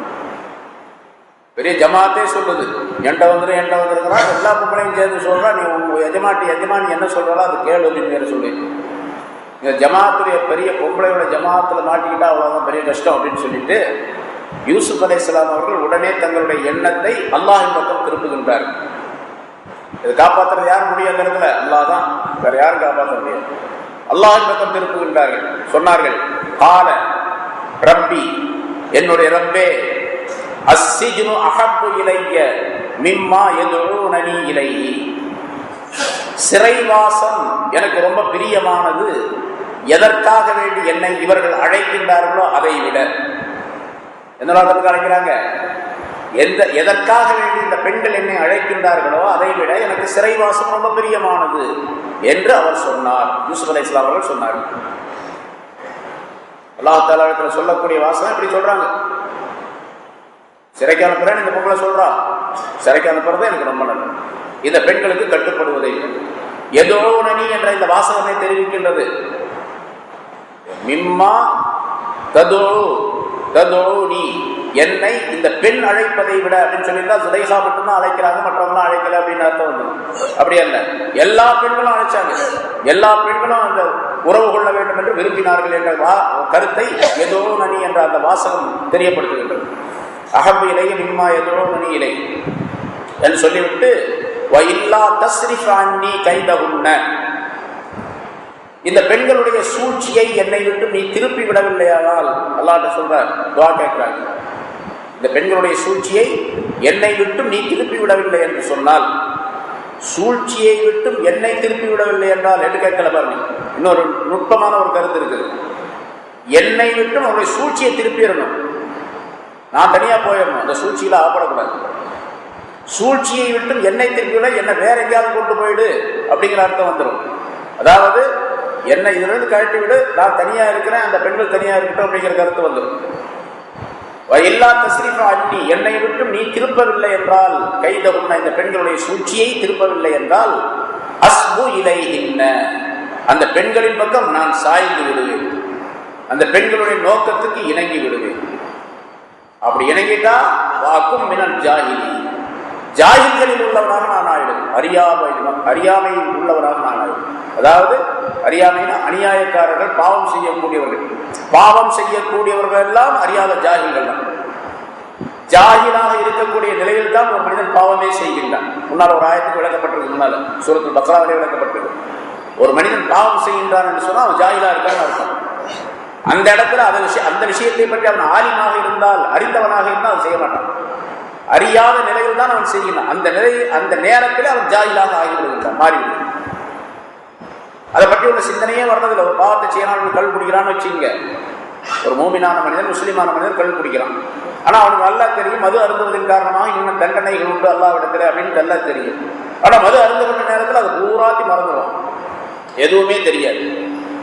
அந்த விஷயங்கள் எதுவுமே அவனுடைய கவனத்துக்கு வராது பாவம் செய்யக்கூடிய நேரம். அப்படி கவனத்துக்கே வராமல் இருக்கக்கூடிய அந்த தருணம் இருக்கின்றதே, அந்த நேரத்தில் இவன் ஜஹாலத்துடையவனாக இருக்கின்றான் அப்படின்னு அதான் இங்கே சொல்றாங்க, வாக்கும் மினல் ஜாஹிலி, அறியாதவர்களில் உள்ளவனாக நான் ஆகிவிடுவேன் அப்பொழுது என்று யூசுப் அலைஹிஸ்ஸலாம் துஆ கேட்டார்கள். ஃபஸ்தஜாப லஹு ரப்புஹு, அவருக்கு அவருடைய ரப்பு அந்த துஆவை ஏற்றுக்கொண்டான். ஃபஸரஃப அன்ஹு கைதஹுன்ன, அவரை விட்டு அந்த பெண்களுடைய சூழ்ச்சியை திருப்பி விட்டான். இன்னஹு ஹுவஸ் ஸமீஉல் அலீம், நிச்சயமாக அவன் அல்லாஹ் ஹுவஸ் ஸமீஉ, அவன்தான் அதிகம் நன்கு கேட்கின்றவன், செவியேற்கின்றவன். யார் யார் அல்லாஹ் தஆலாவிடத்தில் இப்படி சிரமம் ஏற்படக்கூடிய நேரத்திலே சிரமத்தை சொல்லி துஆ கேட்கின்றார்களோ அந்த துஆவை ஏற்று கேட்கக்கூடியவன் அவன்தான். அல் அலீம், அவருடைய நிலையை அறிந்தவன் அவன்தான் என்று அல்லாஹ் தஆலா சொல்லுவார். இங்கே யூசுப் அலைஹிஸ்ஸலாம் அவர்கள் கெஞ்சி என்ன எப்படிப்பட்ட நிலை இருக்கும், அப்போ மனோபாவம் எப்படி இருக்கும், மனோநிலை எப்படி இருக்கும், அந்த கவலையோடு கேட்கின்றார்கள். அந்த கேட்பதை அல்லாஹ் தஆலா ஏற்றுக்கொண்டு சொல்லுவதை அல்லாஹ் தஆலா கேட்டுக்கொண்டிருக்கின்றான். எந்த நிலையில் இருக்கின்றாரோ அதை அல்லாஹ் தஆலா தெரிந்தவனாக அறிந்தவனாக இருக்கின்றான் என்று அல்லாஹ் தஆலா தன்னை பற்றி சொல்லுகின்றான். அதுபோன்று யார் யார் துஆ கேட்கின்றார்களோ அல்லாஹ் தஆலா இடத்திலே அந்த துஆவை அல்லாஹ் தஆலா கேட்கவும் செய்கின்றான், விளங்கவும் செய்கின்றான். எந்த நிலையில் இருந்து அவர் கேட்கின்றார் என்பதை விளங்கவும் செய்கின்றான் என்பதை அல்லாஹ் குறிப்பிடுகின்றான். அல்லாஹ் தஆலா ஒப்புக்கொண்டான். அதே மாதிரி அவர் சிறையில் அடைக்கப்பட்டார். எப்படி அந்த பெண் விரும்பினாலோ அதே போன்று கழுதையில் ஏற்றப்பட்டு ஊர்வலமாக கொண்டு போகப்பட்டு பிறகு சிறைக்குள்ளே அடைக்கப்பட்டார் யூசுப் அலைஹிஸ்ஸலாம் அவர்கள் என்பதாக சொல்லப்படுகிறது. சிறைக்கு கொண்டு போகக்கூடிய நேரத்தில் இப்படி துஆ கேட்ட பின்னாலே சிறைக்கு அவர்களை அழைத்து செல்கின்றார்கள். இப்ப அந்த நேரத்தில் அல்லாஹ் தஆலா யூசுப் அலைஹிஸ்ஸலாம் அவர்களுக்கு வஹி அறிவித்தார். ஜிப்ரீல் அலைஹிஸ்ஸலாம் அவர்கள் மூலமாக ஒரு செய்தியை சொல்லி அனுப்பினார். யூசுபே, நீ அந்த பெண்களுடைய சூழ்ச்சியை விட்டும் உன்னை காப்பாற்ற வேண்டும் என்பதாக என்னிடத்தில் நீ கேட்ட நேரத்தில் நீ இப்படி சொல்லி இருந்தால் அதாவது நீ சொன்ன வாசகம் ரப்பி சிஜ்னு அஹப்பு இலைய மிம்மா யதுஊனனி, இவர்கள் எதன் பக்கம் என்னை அழைக்கின்றார்களோ அதை விட சிறைச்சாலை தான், சிறைவாசம் எனக்கு ரொம்ப பிரியமானது என்று நீ சொல்லிட்ட என்று கேட்டேன். அதனால உன்னை கொண்டு சிறையில போட்டேன், நான் தான் போட்டேன். ஆனா என்கிட்ட இப்படி கேட்டிருந்த, யாரெல்லாம் என்னை இதே யார் அப்படி என்னுடைய ரப்பே, இவர்கள் எதன் பக்கம் என்னை அழைக்கின்றார்களோ அதை விட்டு என்னை நீ காப்பாற்றுவாயாக அப்படின்னு கேட்டிருந்தேன்னு வச்சுக்க, சிறைக்கு உன்னை கொண்டு போயிருக்க மாட்டேன், காப்பாற்றி இருப்பேன் அப்படின்னு அல்லாஹ் சொன்னதாக ஜிப்ரீல் அலைஹிஸ்ஸலாம் அவர்கள் செய்தி சொன்னார்கள். நமக்கு கேட்க வேண்டிய துஆவையும் இப்படி கேட்கணும். எது நமக்கு சாதகம் அப்படிங்கிறது அதை கேட்கணும். நம்ம ஒரு விஷயத்தை நம்ம அதாவது பின்னால எதை கேட்கின்றோமோ அதனுடைய பின் விளைவுகள் என்ன ஏற்படும், பின் நிலைகள் என்ன ஏற்படும் என்பதை சிந்தித்து கேட்க வேண்டும் என்பதையும் இந்த வாசகத்தின் மூலமாக அல்லாஹ் தஆலா நமக்கு தெரியப்படுத்திவிட்டார். அப்படி கேட்டிருந்தா கண்டிப்பாக நமக்கு கிடைக்கும். ரசூலுல்லாஹி ஸல்லல்லாஹு அலைஹி வஸல்லம் நிறைய ஹதீஸ்களை நமக்கு சொல்லி தருகின்றார்கள். இது மாதிரி பல ஹதீஸ்கள் இருக்கின்றன. மனிதன் எப்படி நாடுகின்றானோ, எப்படி எண்ணுகின்றானோ, அந்த எண்ணத்திற்கு தகுந்தவாறு அல்லாஹ் தஆலா நடந்து கொள்ளுகின்றான்.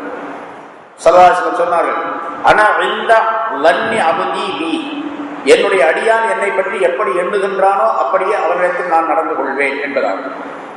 அல்லாஹ் தஆலா மனிதன் நாம் நினைக்கின்றோம், ஈமான் கொண்டோம், முதல்ல இதெல்லாம் செய்யணும், ஈமான் கொள்ள வேண்டும், நல்ல அமல்களை செய்ய வேண்டும், எதை அல்லாஹ் தஆலா சொன்னாலும் அந்த கட்டளைகளை எல்லாம் நிறைவேற்ற வேண்டும். நிறைவேற்றிய பின்னால் அல்லாஹ் தஆலாவிடத்தில் கேட்க வேண்டும், யா அல்லாஹ் என்னை நீ சொர்க்கவாசியாக ஆக்கி வை, நிச்சயமாக நீ சொர்க்கத்தில் என்னை சேர்த்து வைப்பாய், நான் உன் மீது நம்பிக்கை வைத்திருக்கின்றேன், சொர்க்கத்திலே என்னென்ன இன்பங்கள் உண்டுமோ அதையெல்லாம் எனக்கு நீ தருவாயாக என்றெல்லாம் கேட்டுக்கொண்டே இருக்க வேண்டும் அல்லாஹ் தஆலாவிடத்தில். எந்த விருப்பத்திலே, எந்த அமைப்பிலே, எந்த எண்ணத்திலே மனிதன் கேட்கின்றானோ அதை அல்லாஹ் தஆலா நிறைவேற்றி வைக்கின்றான்.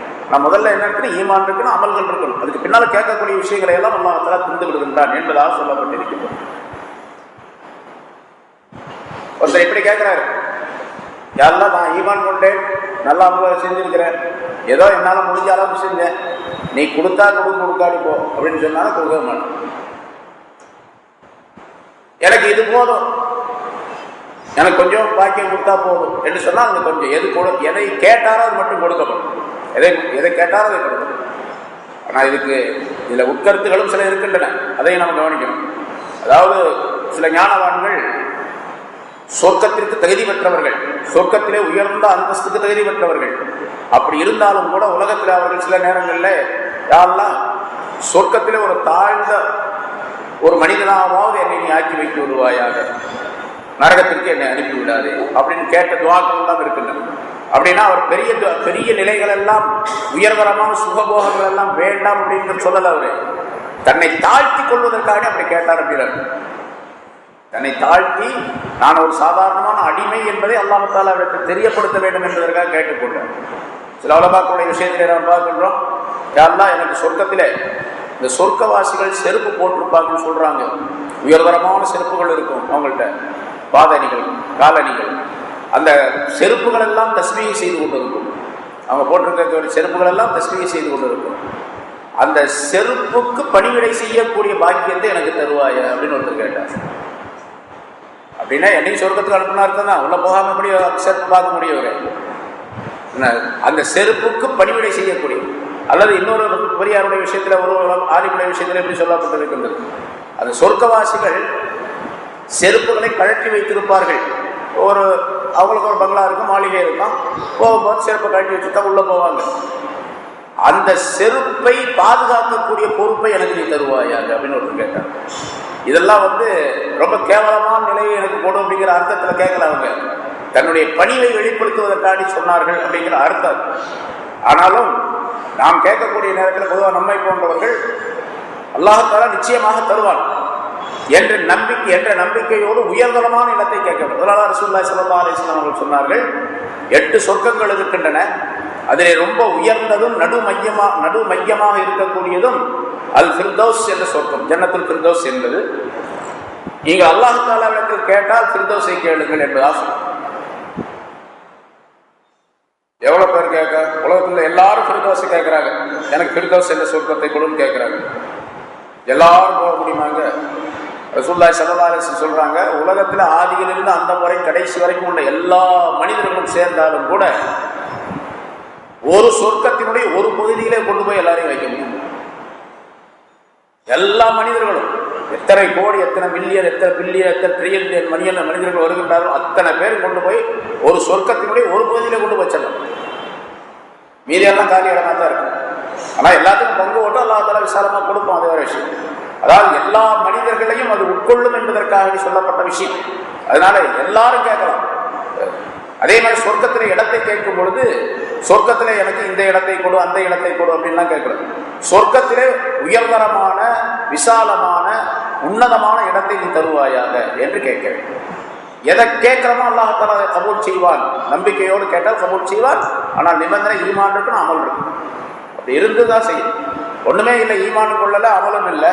அவர் எனக்கு ஃபிர்தௌஸுடைய சொர்க்கத்தை கொடு, அதுல கட்டில கொடு, மெத்தை கொடு, சோபா கொடுன்னு கேட்டுட்டு இருந்தாருன்னா அந்த கேட்கறதுக்கு அர்த்தமே இல்லை. அதாவது கேட்கக்கூடிய மனிதர் இந்த நிபந்தனைகளோடு இருக்க வேண்டும். அந்த விருப்பத்தை அல்லாஹ் நிறைவேற்றி வைக்கிறார். ஸல்லல்லாஹு அலைஹி வஸல்லம் சொன்னார்கள் அல்லவா, கியாமத் நாள்ல எல்லா மனிதர்களும் சொர்க்கத்திற்கு செல்வார்கள். சொர்க்கத்திற்கு சென்ற பின்னால 2 பேர் சகோதரர்கள் வச்சுங்க, 2 சகோதரர்கள், முஸ்லிமான 2 சகோதரர்கள். ஒருவருக்கு உயர்தரமான ஒரு இடத்தை அல்லாஹ் தஆலா கொடுப்போம், பாக்கியத்தை கொடுப்போம். இன்னொருவருக்கு கொஞ்சம் கீழே, அதை விட கீழே இருக்கக்கூடிய நிலையை கொடுப்போம். இந்த கீழே இருக்கக்கூடியவர் சொல்லுவார், யாரெல்லாம் நாங்கள் 2 பேரும் உலகத்தில் ஒன்னா தான் இருந்தோம். அவர் என்னென்ன அமல்களை செய்தாரோ அதே மாதிரி தான் நானும் செஞ்சேன். கொஞ்சம் கூட மாற்றமே கிடையாது. அவருக்கு உயர்ந்த இடத்தை கொடுத்துட்டு எனக்கு இப்படி தாழ்ந்த இடத்தை கொடுத்தது அப்படின்னு சொல்லிட்டு இவர் கேட்பார். அப்ப அல்லாஹ் தஆலா சொல்லுவான், அவர் கேட்டதை அவருக்கு கொடுத்த, நீ கேட்டதை உனக்கு கொடுத்தேன் அப்படின்னு. அவர் சொர்க்கத்துல உயர்ந்த இடத்தை கொடுன்னு கேட்டுக்கிட்டு இருந்தாரு, அதனால கொடுத்தேன். நீ எனக்கு சொர்க்கம் கொடுன்னு கேட்ட, சொர்க்கம் கொடுத்து, சொர்க்கம் தான் நீ இருக்கிறது போதும்ல அப்படின்னு அல்லாஹ் சொல்லுவார் என்பதாக சொல்ல. மனிதன் இந்த உலகத்தில் இருக்கும் போதே சொர்க்கத்தை பற்றி ஆசை வைக்க வேண்டும். அல்லாஹ் தஆலாவுடைய அருளை பற்றி ஆசை வைக்க வேண்டும். ஆசை இருக்கணும். அது இல்லாம நான் எங்க அதுக்கெல்லாம் தகுதியான ஆளு, நாம அல்லாஹ்ட்ட கேட்க முடியுமா அப்படின்னு நினைச்சுக்கிட்டு இருக்கக்கூடாது, சொல்லிக்கிட்டு போயிடக்கூடாது. நிபந்தனை தான் ஈமான், அமல் 2 இருக்கணும். பாவங்களை விட்டு நீங்க இருக்கணும். பாவம் செஞ்சுட்டா தௌபா செய்யணும், இஸ்திக்ஃபார் செய்யணும். இதெல்லாம் செஞ்ச பின்னாலும் நம்ம கேட்டுக்கிட்டு இருக்கோம், நிச்சயமா அல்லாஹ் தஆலா கொடுக்கத்தான் செய்யணும். ஏன்னா அல்லாஹ் தஆலா யா வாசியால் மஃபிரா, அவர் மன்னிப்பளிப்பதில் ரொம்ப விசாலமானவன் என்பதாக தன்னை பற்றி சொல்லுகின்றான். அதனால எவ்வளவு பெரிய பாவங்கள் செய்தாலும் சரி மன்னிப்பளிப்பான், நாம் கேட்டதை கொடுப்பான். இங்கே யூசுப் அலைஹிஸ்ஸலாம் அவர்கள் அந்த சிறைக்கு செல்லக்கூடிய இந்த வாசகத்தின் மூலம், இந்த ஆயத்தின் மூலமாக அந்த கருத்துக்கள் எல்லாம் நமக்கு தெரியப்படுத்தப்படுகின்றன.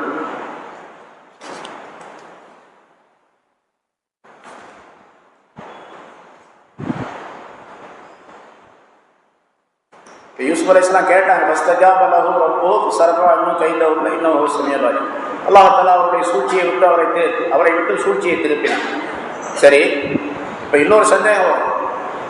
அந்த அசீஸ் இருக்கிறாரு, ஜலீஹாவுடைய கணவர், அவருக்கு யூசுப் அலைஹிஸ்ஸலாம் அவர்கள் நிரபராதி, அவர் குற்றம் செய்யவில்லை அப்படின்னு ஆரம்பத்திலே சொல்லிட்டார். முதல்ல அந்த நிகழ்ச்சி நடைபெறக்கூடிய நேரத்திலேயே அவங்க வீட்டை விட்டு வெளியே வந்தாங்க, பின்னால் பிடிச்சி இழுத்தாங்க, சட்டை கிழிஞ்சிருந்துச்சு. அதை பார்த்தாரு, நீ செய்த சூழ்ச்சி தான் இது, நீ இப்போ அல்லாஹ் தஆலா இடத்துல பாவ மன்னிப்பு தேடிக்கொள், யூசுஃபே நீ இதை பற்றி பேசாத இனிமேல் அப்படின்னு விட்டுடு அப்படின்னு சொல்லி அந்த ஜலீஹாவுடைய கணவர் அந்த அசீஸ் சொன்னார், அந்த மந்திரி சொன்னார். அப்ப யூசுப் அலைஹிஸ்ஸலாம் அவர்கள் குற்றமற்றவர் அப்படிங்கிறது நல்லா தெரியும். தெரிஞ்சிருந்தும் ஏன் அவரை சிறைக்கு அனுப்பினாங்க அப்படின்னு ஒரு கேள்வி வரும்.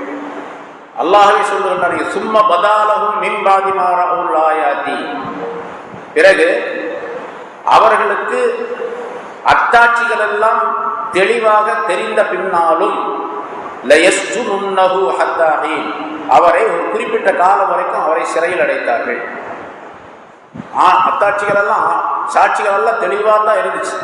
ஏன்னா அந்த அசீஸ் பார்த்தார், நேரடியாக பார்த்தார், தன்னுடைய மனைவி தான் குற்றம் செஞ்சிருக்கிறார், யூசுப் அலைஹிஸ்ஸலாம் குற்றம் செய்யவில்லை அப்படிங்கிறது தெரிஞ்சிருக்கு. அதே மாதிரி ஷஹீத ஷாஹித், ஒரு சாட்சியாளர் சாட்சி சொன்னார், ஒரு குழந்தை சாட்சி சொன்னது அல்லது ஒரு அறிவாளி சாட்சி சொன்னார் என்ற விளக்கத்தில் முன்னால் சொல்லப்பட்டது.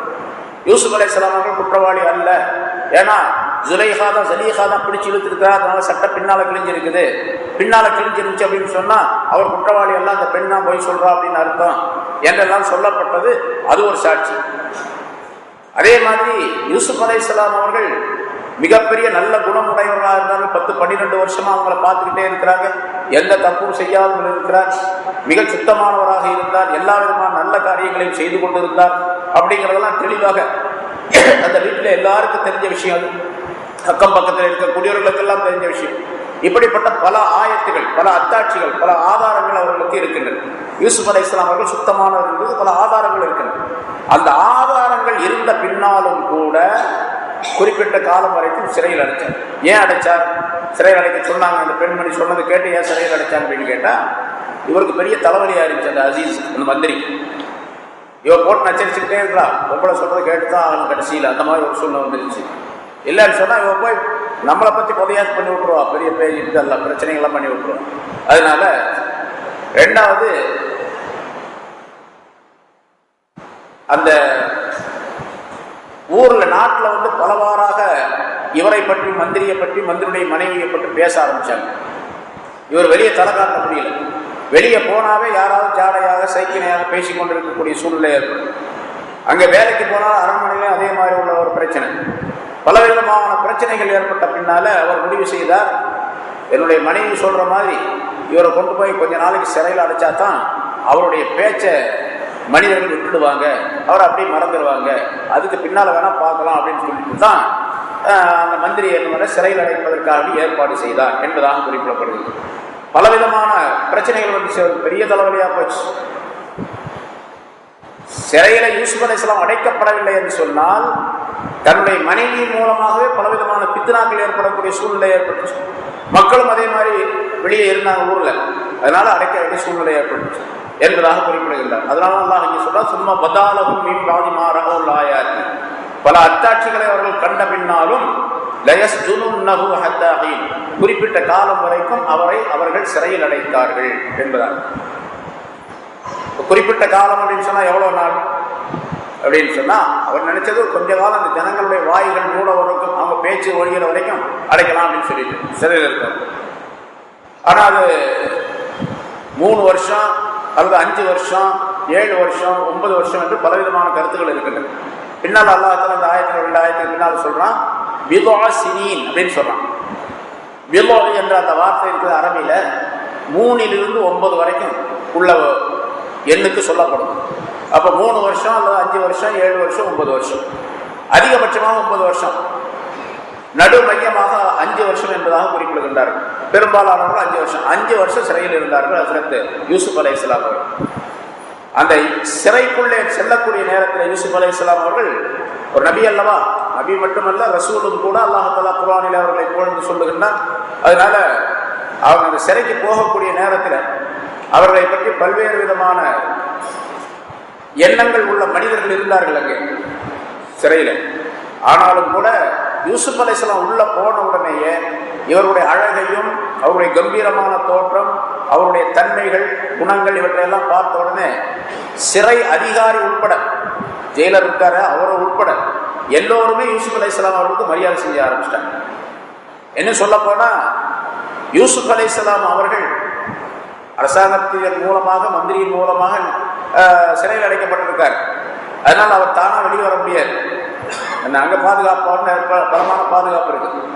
ஆனாலும் யூசுப் அலைஹிஸ்ஸலாத்துடைய அந்த மரியாதையும் அவருடைய கௌரவம் அவருடைய கம்பீரம் எப்படி ஆயிடுச்சுன்னு கேட்டா, அந்த ஜெயிலரே சொல்ல ஆரம்பிச்சார், உங்களை வேணா வெளியே விட்டுற போயிடுறீங்களான்னு கேட்க, அந்த அளவுக்கு ஆயிடுச்சு.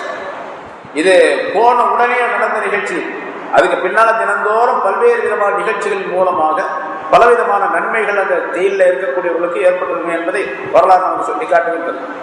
யூசுப் அலைஹிஸ்ஸலாம் அவர்கள் உள்ள போன உடனேயே யூசுப் அலைஹிஸ்ஸலாம் அவர்களோடு சேர்ந்து ஒரு 2 கைதிகள் கொண்டு வரப்பட்டார்கள். அவங்க அந்த சிறையிலே கொண்டு வந்து அடைச்சாங்க 2 பேர். அந்த 2 பேரு அரசாங்கத்தில் அரசருக்கு வேலை செய்யக்கூடியவர்கள். அசீஸ் என்பவர் நிதி மந்திரி, அரசர் என்பவர் முன்னால் சொல்லியிருக்கோம் வலீத் இப்னு ரய்யான் என்பது அவருடைய பெயர். ரொம்ப வயசானவர், 80-90 வயசுக்கு மேல உள்ளவர், வயசானவர். அவருக்கு சமையல் செய்யக்கூடிய சமையல்காரர்களிலே ஒருவராக இருந்த ஒருவர், இன்னொருவர் அரசருக்கு பழரசம் கொடுக்கக்கூடியவர். தினந்தோறும் ஒவ்வொரு நாளும் ஒவ்வொரு நேரமும் பழரசம் பிழிந்து கொண்டு வந்து கொடுக்கக்கூடியவர். இந்த 2 பேரும் சேர்ந்து இந்த பழ ரசம் பிரியக்கூடிய அந்த மனிதன் இருந்தானே, அவனுக்கு யாரோ சில பேர் சதி வேலைகள் செஞ்சு அவன்கிட்ட சொல்லி, அரசருக்கு நீ கொடுக்கக்கூடிய அந்த பழ ரசத்துல விஷத்தை கலந்து என்ன, அதுக்கு நீ துணையாக யாராவது ஒருவரை கூட இருக்கக்கூடிய ஒரு மனிதரை சேர்த்துக்கொள் என்பதாக சொல்லி இந்த மனிதனுக்கு சொன்ன உடனே காசு வாங்கிட்டு அந்த மனிதன் மாதிரி விஷம் கலக்க ஆரம்பிச்சான். இதற்கு உடந்தையாக அவர் இருந்தார், அந்த சமையல்காரர் இருந்தார், சமையல் வேலை பார்க்கக்கூடியவர்களிலே ஒருவர் இருந்தார் என்பதாக. அந்த சமையல்காரர் என்ன பண்ணாரு, இதெல்லாம் செய்யக்கூடாதுப்பா, அரசனுடைய உப்பை நம்ம சாப்பிட்டுக்கிட்டு இருக்கிறோம், சாப்பாடு சாப்பிட்றோம், அங்கே அரண்மனையில் சம்பளம் வாங்குறோம், இப்படிலாம் உபகாரம் செய்யக்கூடிய நேரத்தில் அரசரை வந்து கொலை செய்யறதுக்காக வேண்டி கொண்டு ஒரு காண்டிலாம் ஏற்பாடு செய்யணும். இல்லை நான் யார்ட்டையும் சொல்ல மாட்டேன், நீ கொஞ்சம் உதவி செய்யணும், அவ்வளோதான். நீ சாப்பாடு கொண்டு வந்து கொடுக்கக்கூடிய நேரத்தில் 2 பேரும் கொண்டு போத சாப்பாடு வைக்கிறது, பழரசம் வைக்கிறது அப்படி பழக்கம். அதனால் நீ எதையும் தெரியப்படுத்திவிடக்கூடாது, நான் அந்த மாதிரி செய்யறேன், நீ தான் அதுக்கு உள்ள உதவிகள் செய்யணும் அப்படின்னு சொல்லி அந்த ஆள் முதல்ல அந்த சமையல்காரராக இருக்கக்கூடிய ஆள் சரின்னு சொல்லிட்டார். இருந்தாலும் மனசுல அந்த ஆளுக்கு பயம், இதெல்லாம் செய்யக்கூடாது அப்படின்னு சொல்லிட்டு. அப்போ அது மாதிரி இவங்க திட்டம் போட்டபடி ஒரு நாள் அந்த விஷத்தை கலந்து கொண்டு வந்து கொடுக்கக்கூடிய நேரத்தில் இந்த சமையல்காரனாக இருந்தவர் சொன்னார், அரசே நீங்க அந்த பழரசத்தை குடிக்காதீங்க, அதுல விஷம் கலக்கப்பட்டிருக்கு அப்படின்னு சொல்லிட்டாரு. இவங்க 2 பேரும் பேச, அதுக்கு நான் அந்த சாப்பாட்டுல விஷம் கலந்துறதா, இதுல நீ விஷத்தை கலந்துற, அவர் சாப்பிடுவாரு, குடிப்பாரு, இறந்து போவாரு அப்படின்னு முடியும். இப்ப அவன் சொன்னா அந்த பழரசம் பிழிந்து கொண்டு கொடுத்தான் சொன்னா, அரசே நீங்க அந்த சாப்பாடு சாப்பிடுங்க, அதுல விஷம் இருக்குதுன்னு சொல்லி சாப்பிடாதீங்க, விஷம் இருக்குது. அரசன் என்ன பண்ணாரு, அவன் சாப்பாடு கொண்டு வந்தா பாருங்க சமையல் ஆள், அந்த ஆளை கூப்பிட்டு இந்த சாப்பாடு நீ சாப்பிடு. அவன் உட்காந்து சாப்பிட்டான். அரசர் கொண்டு வந்த சாப்பாடு உபயோகரமாக இருக்கும், அதுல விஷம் கலக்கல அவன், அதனால அதை சாப்பிட்டான். நீ இதை குடி அப்படின்னு சொல்லி அவருக்கு சொன்னான், பழரசத்தை நீ குடி. நான் குடிக்க மாட்டேன். உடனே 2 பேர்த்தையும் பிடிச்சி சரிக்க அனுப்பிட்டான்.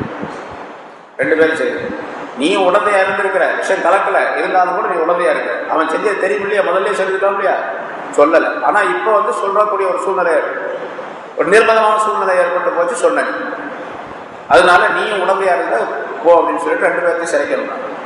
இந்த 2 பேரும் யூசுப் அலைஹிஸ்ஸலாம் அவர்களோடு சேர்ந்து சிறைக்குள்ளே போனார்கள். அல்லாஹ் தஆலா அதை அடுத்து சொல்லுகிறார்,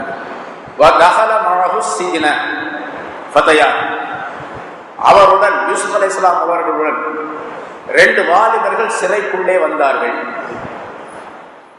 ஆலாஹதுமா, அந்த இருவரில் ஒருவர் சொன்னான், 2 மனிதர்கள் ஒருவன் சொன்னான். என்ன வந்தவன சொன்னான் அப்படின்னு சொன்னா, யூசுப் அலைஹிஸ்ஸலாம் உள்ள போனாங்க, அவரோட 2 பேர் போனாங்க. யூசுப் அலைஹிஸ்ஸலாம் அவர்கள் அங்கே தங்கி இருந்தாங்க. அந்த மக்களுக்கெல்லாம் உபதேசம் செய்தார்கள். அவர்களுடைய நடவடிக்கையை பார்த்தாங்க. இந்த மாதிரி யூசுப் அலைஹிஸ்ஸலாம் அவர்களை ஒரு 2 நாள் பார்த்த உடனே அவருடைய உயர்தரமான குணமும் ரொம்ப பெரிய அற்புதமான அறிவுள்ளவராகவும் இருக்கின்றார். ஏதாச்சும் ஒரு விஷயத்தை சொன்னால் உடனடியாக அது நடைபெறுகின்றது. அடுத்து வரக்கூடிய சில விஷயங்களையும் முன்கூட்டியே சொல்லக்கூடிய தன்மை உடையவராக இருக்கின்றார். சிறையில் இருக்கும்போது ஆரம்பத்திலேயே 1 நாள் 2 நாள்லயே இந்தாப்பா ஜாக்கிரதையாரு, இது நடக்க போகுது அப்படியே அதே மாதிரி நடக்கும். நீ இதை செய்யாதப்பா, இந்த மாதிரி ஆயிடும், அது மாதிரி ஆயிடும், அதை செய்தார். இப்படியே 1 நாள் 2 நாள்ல யூசுப் அலைஹிஸ்ஸலாத்துடைய அந்த உயர்தரமான தன்மை, அவர்கள் சொன்னால் அது நடக்கும் என்ற தன்மை, இதெல்லாம் தெரிஞ்சுக்கிட்டாங்க. அதே மாதிரி ஒரு நாள் இரவு சில பேர் கனவு கண்டாங்க. அந்த கனவை பற்றி விளக்கம் கேட்டார். நபிமார்கள் யூசுப் அலைஹிஸ்ஸலாம் அவர்களுக்கு மட்டுமே அல்லாஹ் தஆலா கனவுடைய விளக்கத்தை முழுமையாக கற்றுத் தந்திருந்தார். அந்த கனவுக்கு விளக்கத்தை யூசுப் அலைஹிஸ்ஸலாம் அவர்கள் சொன்னார்கள்.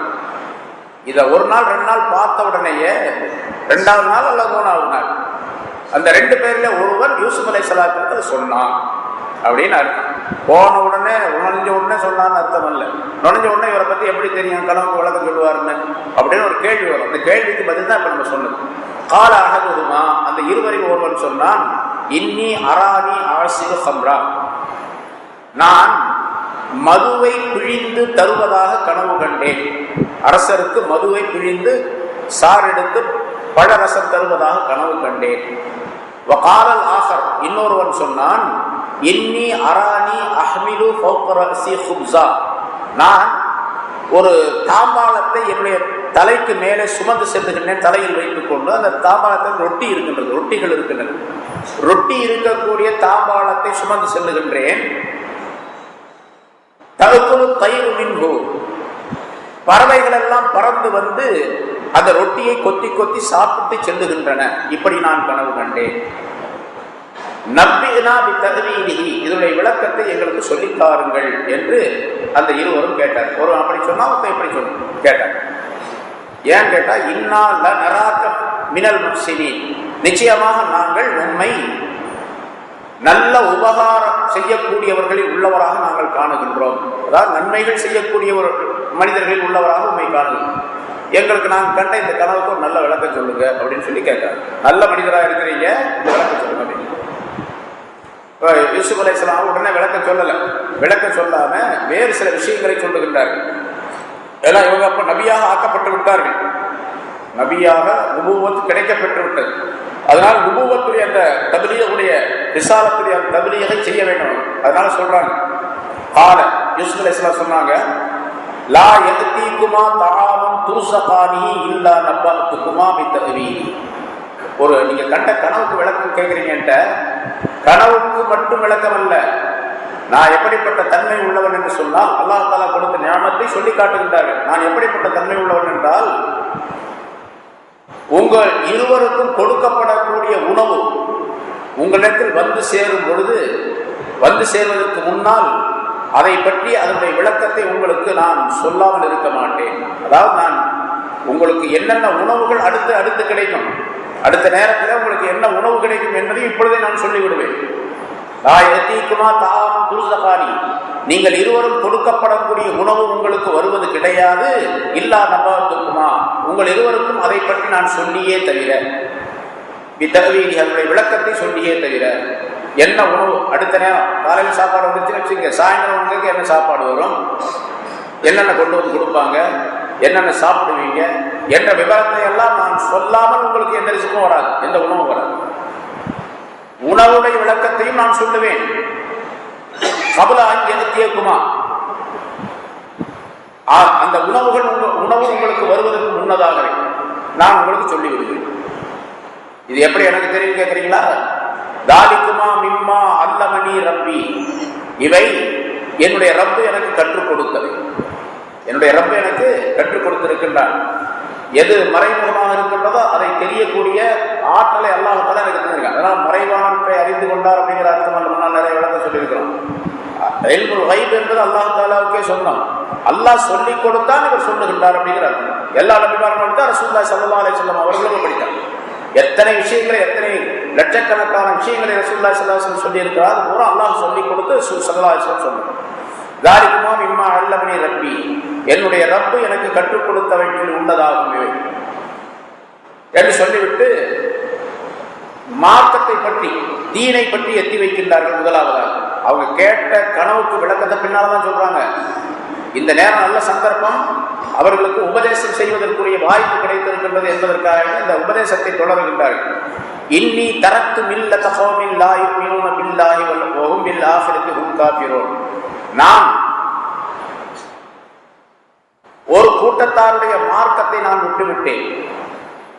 அல்லாஹ்வை நம்ப மாட்டார்களே, ஆகிரத்தை நிராகரிக்கின்றார்களே, அப்படிப்பட்ட கூட்டத்தாருடைய மார்க்கத்தை நான் விட்டுவிட்டேன்.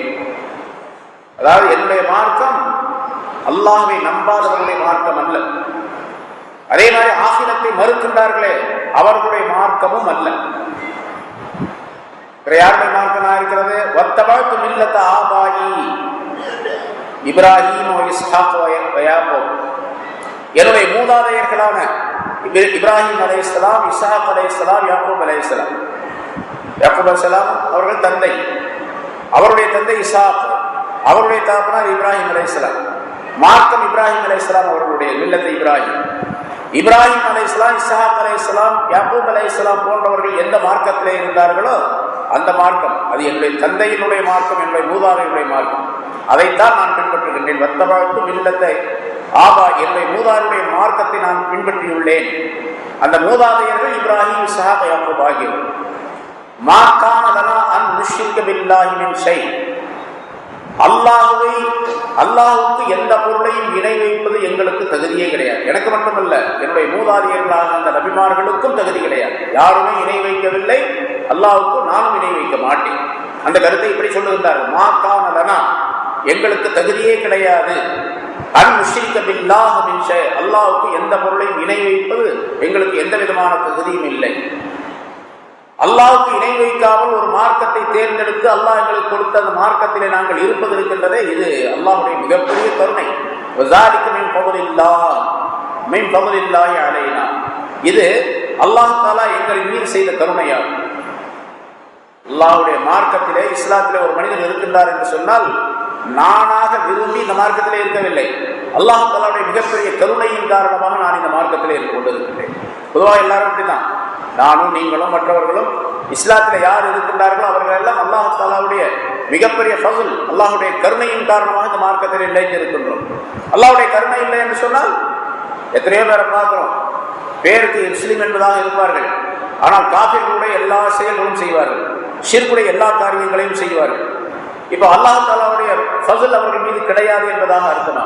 அல்லாஹுடைய ஃபஸ்ல் இருப்பதின் காரணமாக தான் முஸ்லிமாக இருக்கிறோம், தொழுகிறோம், நோன்பு வைக்கிறோம், நல்ல காரியங்களை செய்யக்கூடிய தன்மை உடையவர்களாக இருப்பது அல்லாஹுடைய ஃபதுலின் காரணமாக.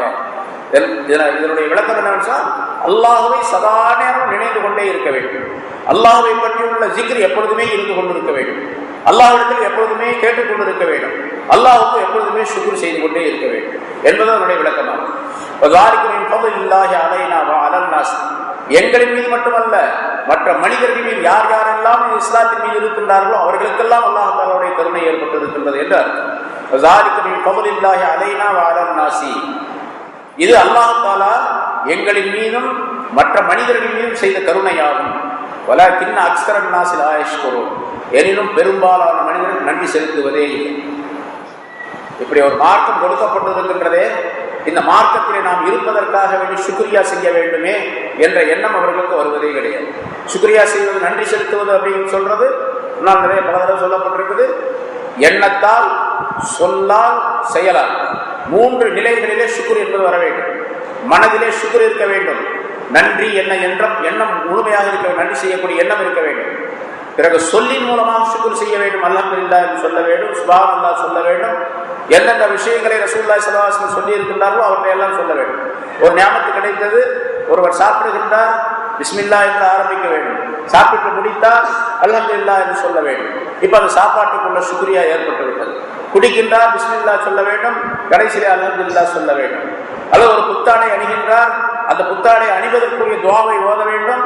அதை கட்டி முடித்த பின்னால், அணிந்து முடித்த பின்னால் ஒரு துஆவை படிக்க வேண்டும். அது அந்த ஆடை கிடைத்தது, உடை கிடைத்ததற்குரிய சுக்ரியாவாகும். எப்படி ஒவ்வொன்றிலும் ஒரு துஆவை ரசூலுல்லாஹி ஸல்லல்லாஹு அலைஹி வஸல்லம் சொல்லி தந்தார்கள். அந்த துஆவை செய்தால் மனப்பூர்வமாக, சொல்பூர்வமாக, செயல்பூர்வமாக செய்யக்கூடிய நேரத்தில் சுக்ர் உடையவராக அவர் ஆகிவிடுவார். இது எத்தனை பேர் செய்யறாங்க? அல்லாஹ்வே சொல்றாங்க, வலாக்கின் அக்ஸரன் நாஸி லா யஷ்குரூன், பெரும்பாலான மனிதர்கள் சுக்ர் செய்வதே கிடையாது. இந்த நிலையை ஏற்றுக்கொள்ள தங்களுக்கு ஏற்படுத்திக் கொள்வதே கிடையாது. அதை மறந்து விடுகின்றார்கள். நம்ம நிறைய பார்க்கிறோம். மாதிரி ஏதாவது ஞாபகம் கிடைச்சுன்னா, இது அல்லாஹ் கொடுத்தான், அல்லாஹ்வுக்கு சுக்ர் செய்ய வேண்டும். சுக்ர் எப்படி செய்ய வேண்டும் என்பதை பற்றி உள்ள விளக்கங்கள் தெரியாமலேயே வாழக்கூடியவர்கள் நிறைய பேர் இருக்கிறார்கள். அதை இங்கே அல்லாஹ் தஆலா சொல்லி காட்டுகின்றார்.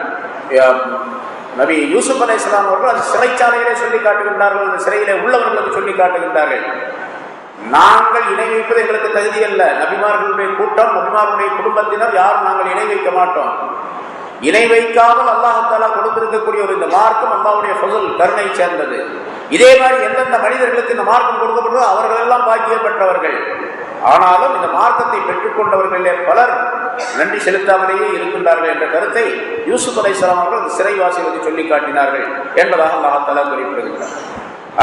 அதற்கு பிறகுதான் தௌஹீதை பற்றி உள்ள ஒரு சிந்தனையை ஊட்டுகின்றார்கள். அதற்கு அடுத்ததாகத்தான் பிறகு அந்த கனவுக்கு விளக்கத்தை சொல்லுகின்றார்கள். அடுத்த வாரம் சம்பந்தமான விளக்கங்களை காரணம். எனவே யூசுப் அலைஹிஸ்ஸலாம் அவருடைய இந்த வாழ்க்கை விஷயத்திலே அவர்களுடைய வரலாற்றை சொல்லி வரக்கூடிய